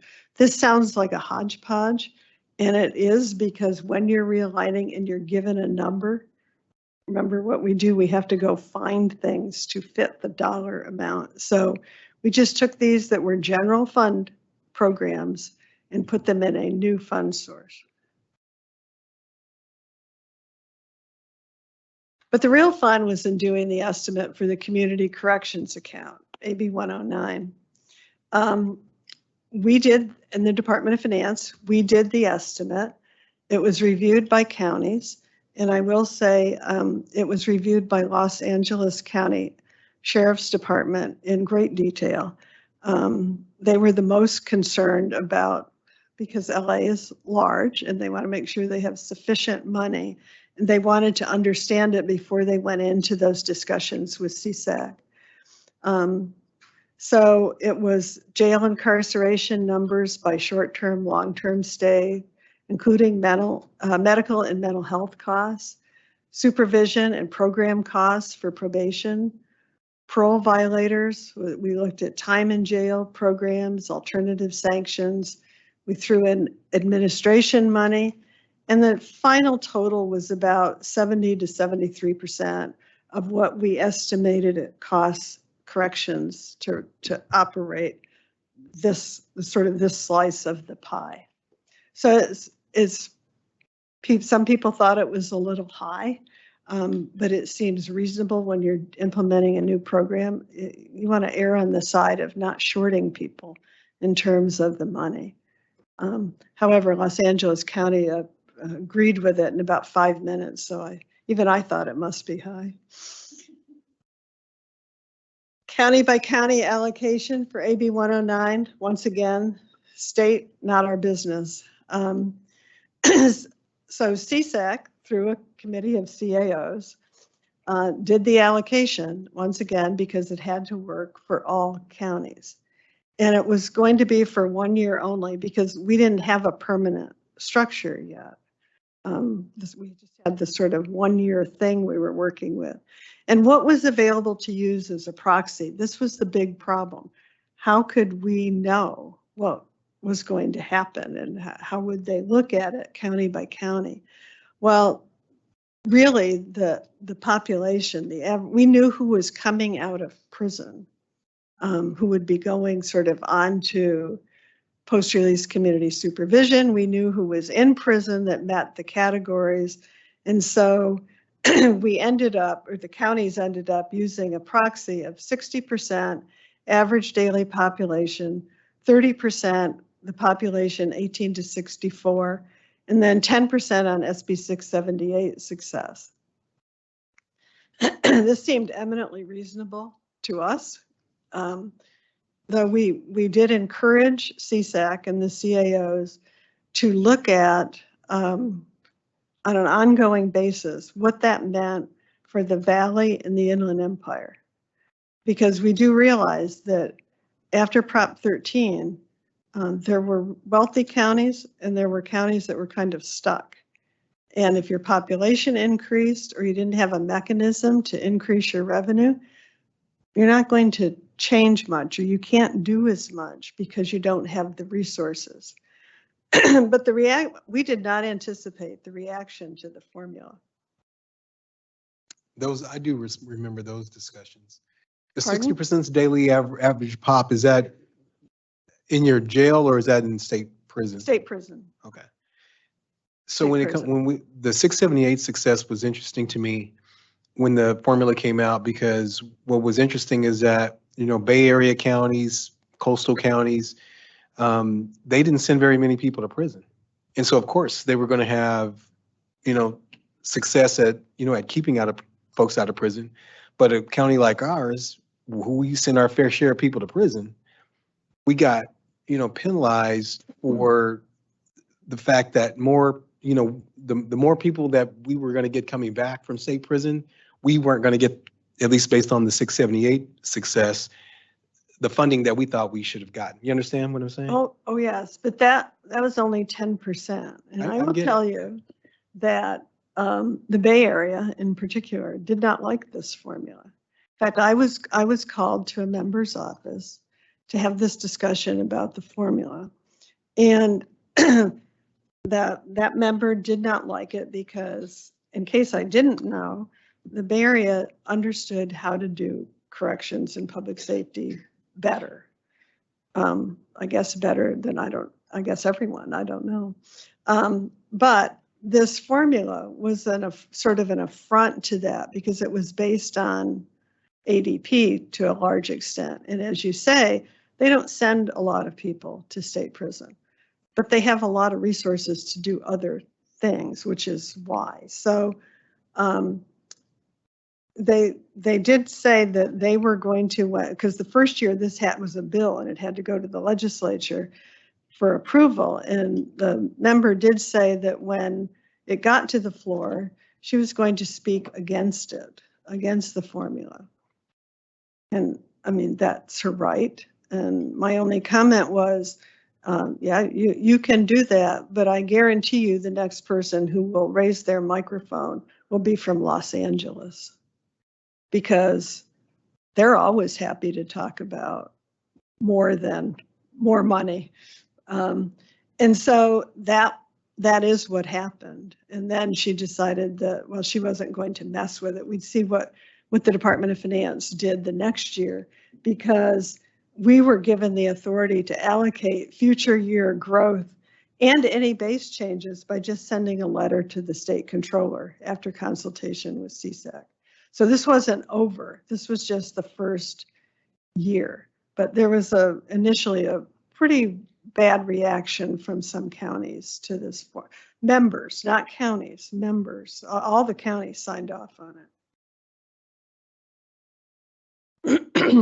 Allocation at the county level, that's why you're here. SB 678 had created the Community Corrections Partnership and in realignment defined the executive committee to make county recommendations. 7 members chaired by the chief probation officer, because in our view, based on past experience with 678, with the juvenile programs, probation was just seen as having that key role in changing the system. Knowledgeable about programs, because you're recommending people to go to programs, you operate programs, and you understand treatment, and you understand, of course, supervision.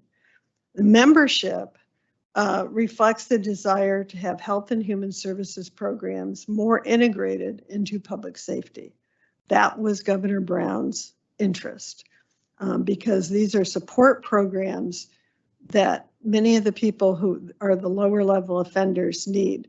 Substance abuse disorder funding, mental health treatment, that was sort of all broadly defined as public safety.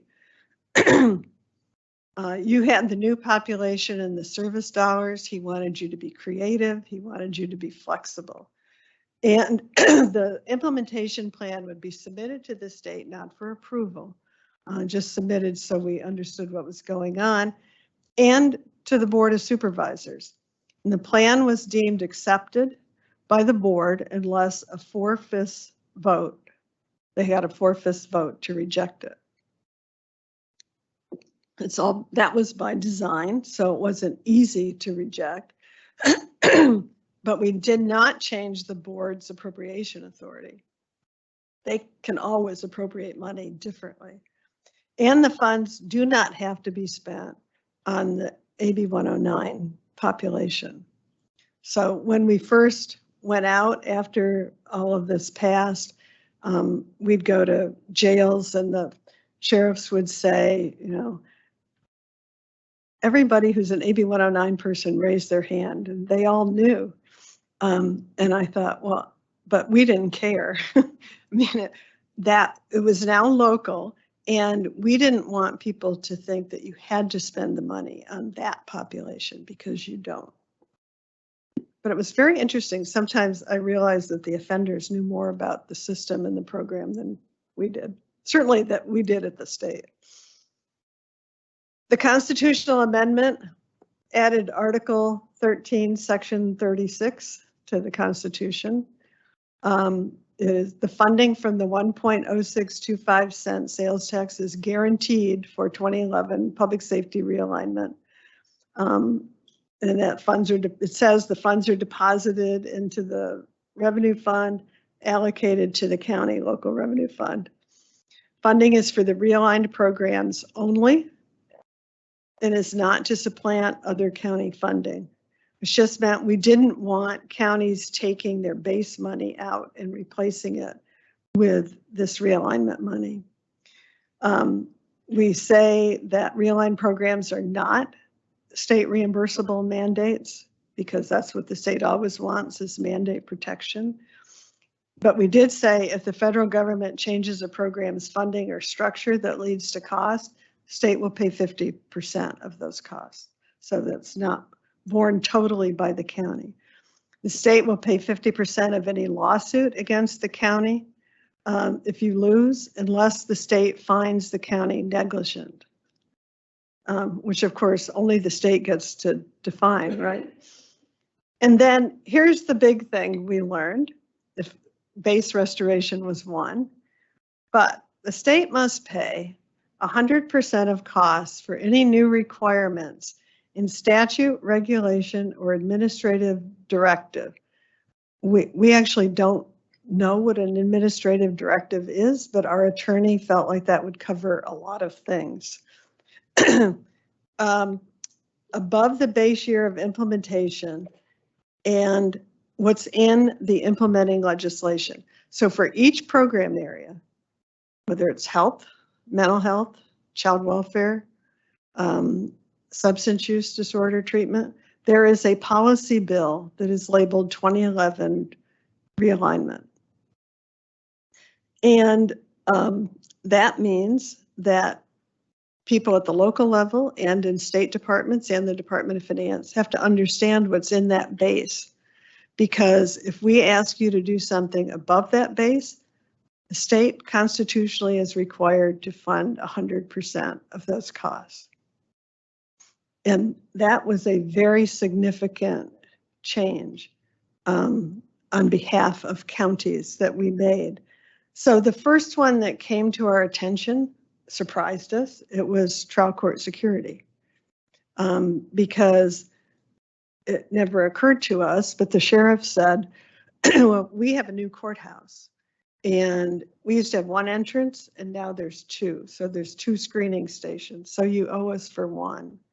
And indeed, the Judicial Council, a state entity, had signed off on the plans. The Department of Finance had signed off on the plans. The legislature had funded the court construction. And so indeed, we were responsible. So that was the very first one brought to our attention, but there have been certainly been others. And all governors have honored that when it's pointed out. But I say it because all of your county people should be looking at your program area and making sure that the state isn't asking you to do anything above what's in that base, because the state is required to fund it. So Diane, is there a place where ever those have been realized? Is there somewhere at the state level that we can see where some of those examples have been funded through the state? Trial court security is there's a, I think it's in the court budget. I mean, there's a dollar amount there. In child welfare services, it was the continuum of care reform, was funded 100% by the state. Those have been the two big ones. Okay. But there are probably a few others, but we don't have a list of what those are. Thank you. Well, what did we need to do for January? Remember, this was we didn't have a lot of things that we needed to implement 2011 realignment. So we needed those statutory changes in most program areas, and there is that bill that says 2011 realignment legislation. We needed a funding structure. We needed an allocation for the community corrections base on an ongoing basis. We needed growth to be allocated. We needed any additional fixes or changes to AB 109. And how were we going to keep counties, including law enforcement, engaged for implementation? Because that was hard without a constitutional amendment. People were reluctant to implement. And we were roundly criticized for subsequent years when we made changes to AB 109. People would say, well, see, you didn't get it right. Well, that's correct. We didn't get it right. But as counties were implementing, we found things that needed to be changed, which I think is important. This was the structure that we came up with the counties. And we were a little disappointed because everything is sort of an individual box. You can see that even though the policy change was AB 109, really the big dollar amount is on the human services side, and the behavioral health side. That's about 65% of the funding. So all those programs are included in realignment in those sub-accounts. And the thought was that counties would be funding prevention and early intervention programs so that you didn't have to spend as much money on the high cost programs. But you are required to make sure that federal programs are funded. On the law enforcement side, trial court security has a sub-account that goes directly to the sheriff. The county can't even take any money off the top for admin. And then the law enforcement services sub-account is the VLF, the community corrections is AB 109. The DA and public defender get money for the revocations, and the language is pretty tight. It says it has to be used for revocations.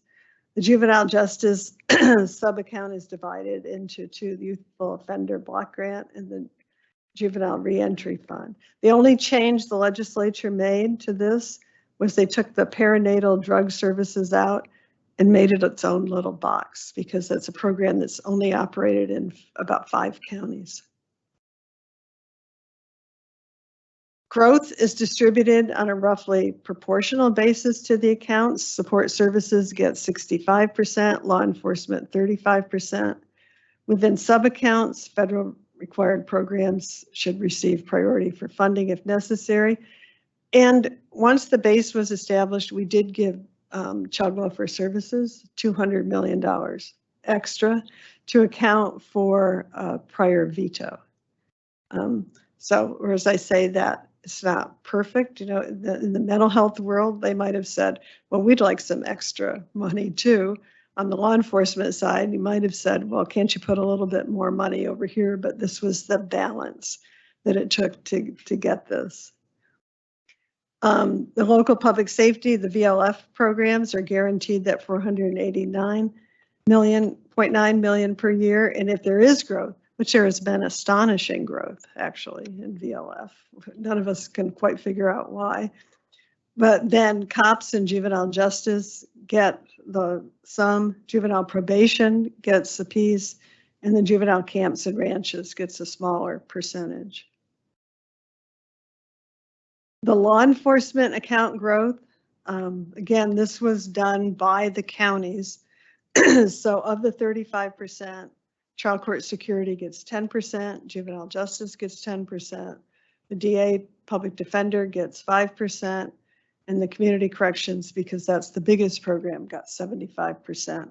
And then you're required to transfer 10% of the growth from trial court, community corrections, DA and public defender, and juvenile justice to a local innovation sub-account.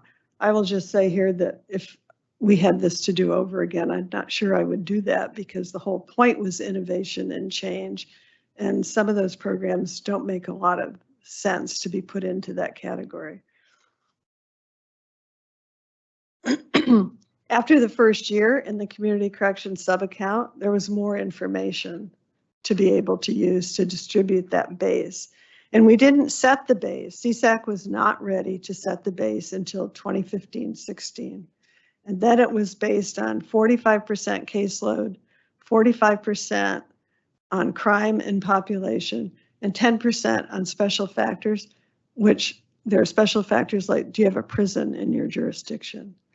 Because there's some small counties that have a couple. And so there's a piece of that. And then the growth formula depends on two factors, 80% for 678 success and 20% on incarceration data. And it can be reviewed and changed if warranted. But anytime you change the allocation of growth, you know, people are always looking at the growth to see what am I getting next year. And so it's not like you're taking something away from them, but that's how people will think about it. And the funds can be used, and it's written very broadly. The Constitution actually identifies what they can be used for, but they have to be used for program costs within each sub-account. But there's significant flexibility. And the thought was really to encourage that innovation and the move toward early intervention and prevention programs that are less expensive. And in the case of 109, using it so that you change the trajectory of someone's life. That the governor would have said that he was not trading a prison bed for a jail bed. There are people who need to be in jail, but you can do other things. And it's up to the county to weave together those funding sources to meet the program and treatment needs of an individual. That's your strength in the county, is you know how to use the money. And again, trial court security can only be used for court security, and the DAPD sub-account can only be used for revocation. And as time went on, we did something that was quite unique, I think. Every other week, we met with representatives from CSAC, sheriffs, probation, and the CSAC, I guess that was it, and corrections and finance met and talked about the implementation of AB 109. And so out of that came, some of this was in 109 and was refined, but some of it came afterward. You know, we ended up, much to the legislature's consternation, $2.47 billion in general fund lease revenue funds to construct new or remodeled jails for treatment and program space. We put the presumption of a split sentence into the statute. Split sentence was something the governor was quite adamant about, that you know, there's a time for being in jail, and then you need to get that person with the right tools back into the community, back working, back with their family. Alternative custody programs for the sheriff, if appropriate. Enhanced credit earning for offenders at the local level. We authorize local medical parole. We authorized for small counties, this is particularly important. You could contract with CDCR to house certain offenders, or you could contract with any county that had never been done before. It had to be a contiguous county. We put a cap on contract rate for medical providers, and we put in the statute use of flash incarceration. This was another thing that the governor had learned a lot about in Oakland and had talked to a lot of people about flash incarceration. I think there's probably some unintended consequences with flash incarceration, but these are just, I think there's probably more, but these are the big changes and tools that we authorize for locals to implement. And then we knew at the time that when we did 2011 public safety realignment, the governor was going to implement the Affordable Care Act. And that meant that there was going to be a population that was now eligible for Medi-Cal, because it turned out we did it through Medi-Cal, going to be a population who was eligible for Medi-Cal that needed these services, because the expansion population was the single childless adults. And those are, a lot of them are the people who are the non offenders. And so as a result of that implementation, the state pays for the non-federal share for the expansion population for mental health services. So if you have somebody, your local probation does not have to pay for the share of costs for mental health services. I will say that there is a difference, however, between what mental health people think is mental health and what counties and treatment services may think is mental health. And we don't know how to solve that difference. So you may end up still having to pay for an expansion population person. But if it is a Medi-Cal service, you should not be paying for it. You should let the state pay for that. We also established a substance use disorder county system with expanded services. The state has never done much in terms of substance use disorder treatment money. And here we created a system sort of like the mental health system that counties could opt into. CDCR stepped up efforts to release inmates with an ID card and a Medi-Cal card so you could receive services when you hit the county. You can be immediately served, but you still need to join a plan at some point. And we know there are chinks and bumps in that system. But now, 10 years after implementation, we have CalAIM, and they do have the justice-involved expansion approved. And theoretically, they can reach into a jail or a prison and start treating someone prior to their release. And that should help the flow of people getting into the right treatment upon release. We have warned them that prison releases are much more known than local jail releases. So there's going to have to be some work done on that, but it's there. And I think it's a big step forward in trying to assist and provide some treatment and services to the population. This is hard to read, but it is, I was interested in your discussion of what the estimates are. And I can tell you that anytime the estimate is out, it's wrong. That's the only thing we can say with any degree of accuracy. This is a big state. The dollars are significant, and little changes make a big difference. And so the Department of Finance was hacked before the budget came out. So they changed their display this year, and I'm hoping they go back to the original one. But the growth is on the bottom, and you can see probably better than I can. It takes a lot to read this. But it does say, you see the 20 million for 22-23. That's down, third row up from the bottom. That's the Community Corrections AB 109 growth for 22-23 that will be distributed in October. Last year's growth, that $300 million, that's really unusual and had more to do with how off their estimate was than, and what base they were starting from, than that was going to be the trend. That would be a very significant amount of money in the sales tax to keep going. So it is bumpy, and I would encourage you, as I know you will, to look in the May revision, because that's going to be critical. But remember, this is sales tax, and people, notwithstanding inflation, people actually haven't stopped buying as much as people thought they would. The state's revenue is volatile because of the personal income tax, because about 70% of the state's general fund is personal income tax. Very small, about 70%. And a very small number of people pay it. And so little changes make a big difference. But sales tax is held. So this looks odd, but we're waiting for May to see.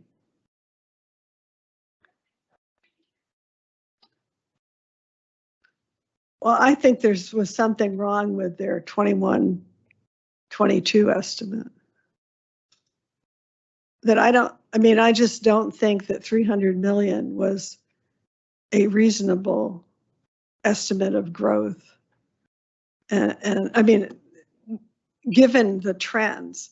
So there was something wrong with the year before that. So when they were calculating it, it turned out to be a very large growth. And it was impossible to kind of really know what during COVID, Right. what kind of buying. Because habits remember, they decreased their estimate based on the theory that we were all at home and we weren't buying anything. Right. Well, they were wrong. At my house, they we were still buying buying. stuff online. Yes, they were. We were, because it's easier to click than it is to do anything else. Right. And with the Wayfair decision that says that if you buy on the internet, they have to pay the sales tax, it really didn't decrease to the extent people thought. So I just think it's an anomaly. Not that I think, and 20 seems low to me. So I don't know.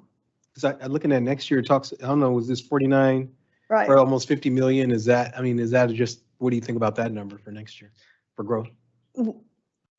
We won't know until May. It's wrong. Yeah. I don't know which direction it's wrong in. And their economic forecast feeds their revenue forecast. So, I mean, and this year is going to be harder for them because taxes are delayed. So that makes the whole thing a little more convoluted for them. So I think what does the future hold? Clearly, sales tax is volatile. So it's important to track your monthly receipts. That will give you an indication.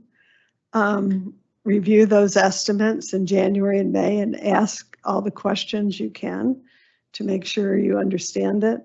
I will say that knowledge about realignment at the state level has waned. I did this a class for the Department of Finance. They have no one who was there when realignment was implemented. And it's important when issues arise that you tell people, because you have to operate these programs. So you understand when issues are confronting you. Tell CSAC, tell your supervisors, tell your affiliates to tell CSAC. Make sure that you are watching the allocations and what's going on at the state in terms of program changes. And that you need as much flexibility as possible in operating these programs. One size does not fit all. We have Los Angeles, we have Sierra and Alpine, and everybody in between. It is impossible to sit in Sacramento and understand what is going on at the local level, and your needs are different. And that, I will just say that has changed a little at the state level.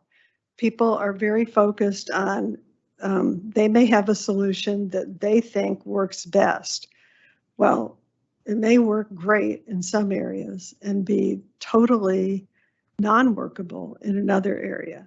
So you need to let people know that it doesn't work for you. And then after 12 years, has county interest, not speaking to your county, but as county in general, has county interest and creativity waned at the local level?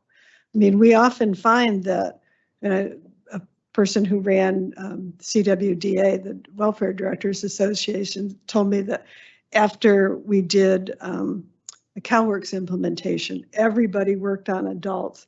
There was lots of creativity, lots of changes, and the children's programs sort of went by the wayside. And that's how it goes. Sometimes you have issues confronting you and you work on what's important and what's in front of you. And sometimes the other programs take a back seat to that. So has people's interests changed? I think you were one of the counties audited by the state auditor. How nice for you. That report, I wrote a letter to the state auditor. I remember that. Thank you. After that report came out, I was quite astonished at the recommendations. And we haven't really heard about it much since. But ProPublica did a report on how much money the sheriffs are getting from realignment. And I mean, we spent quite a bit of time with the reporter talking about, well, you know, they're doing things in jail, they're doing things differently. The Constitution says you can fund public safety officers, you can incarcerate people. It's what the county decides that they need. And that was not persuasive to them.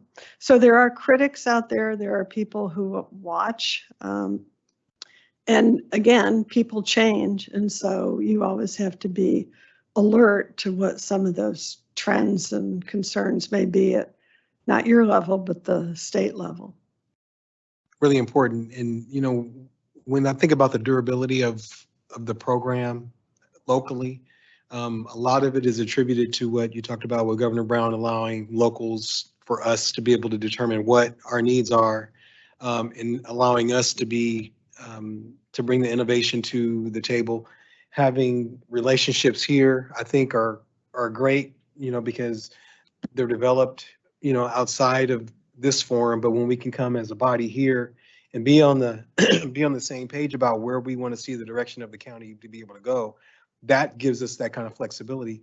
I tell you, I'm really concerned though about juvenile justice realignment, because that same kind of spirit of allowing locals to dictate what that realignment is going to look like is absolutely not there. And it's and it's unfortunate because they're not relying on the strength of what we can do locally. And it's just a different political mindset, to tell you the truth. And it's unfortunate. But thank you so much, Diane. I really appreciate the training today. I hope it was helpful, and I'm happy to answer more questions or. I know it's getting late. I'm Lisa Smitkamp. I'm the Fresno County DA. I just want to publicly thank you so much for this. I'm the most senior member of the CCP at present. I've been here since 2015 when I was elected, and we've never had the opportunity to have this information provided. And I've been kind of harping on Kirk a little bit to bring it, because I know we have some new members, and I know I would have liked to have it at the onset. So thank you to Chief Haynes for making this happen. Whoever did it, thank you, Sam, Paul, for bringing this, because this is extremely informative. I have just an issue with the CCP structure just statewide, because we all vote on things that affect our departments, which, you know, I'm a lawyer, so I am constantly thinking about conflicts. And I know that is also, we always think about conflict of interest. Is this a conflict? Should I abstain? You know, and we have, we sort of are always depending on county council to assure us that, no, this is the structure set by the state. You're doing things pursuant to the laws that they have set up, because they honestly sort of personally rub me a little bit the wrong way. But I'm trying to follow the law, not make the law, because that's my role. And so I want to thank you again for this. And I just want to clarify one thing before we wrap up for me. There was one line in this very detailed presentation that you gave. There is no real structure for what the funding is for. It is not specifically for the AB 109 population. So we don't have to bring, all these statistics to say, okay, these are the people that are AB 109ers and this funding is going to go directly to them to address them. No, I will tell you the governor and I went out we came to Fresno County actually on a road trip after. Would that be Governor Brown? Governor Brown, yes, to see what happened in counties and sort of get the lay of the land. And the differences were very significant, but made great sense in terms of how people used it. But if you can use it for building, for construction, if you want to have a day reporting center, you're not going to have a day reporting center just for AB 109 people. You're going to have one for all of your population, and hopefully maybe an agreement with parole to use it in certain rural areas. So it does not have to be spent on 109, but other than that, it's what the Constitution says, which is very broad. And the thought was to change your system and to integrate that population, your criminal justice population, with these services who they are in need of. No, it's up to you. He believed very strongly in subsidiarity. Thank you very much. Shared a memo that May of 26.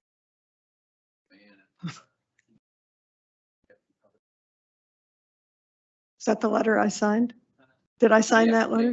Actually, yeah. So much. And that's been circulated and something that I've looked at.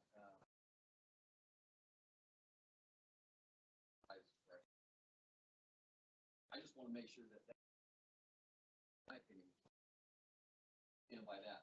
Absolutely.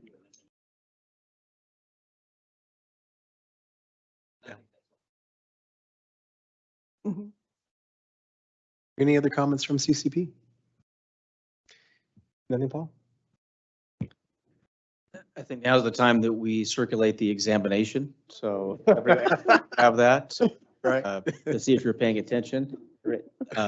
No, just echo the thanks and boy, the lessons learned. I'm just thinking in 2031, I don't know what we're going to do if they do realignment again. But no, thank you. I don't think there's much left to realign. Amen to that. Go So find something. yeah, thank you again. Thank you so much. Thank you very much. Any public comment regarding the outstanding training presentation from Diane Cummins? Seeing none. All right, I guess we will go ahead and adjourn today's meeting. I thank you so much for everyone for hanging with us. Really good, valuable information to take with you. Thank you so much. Take care. Yes. Right.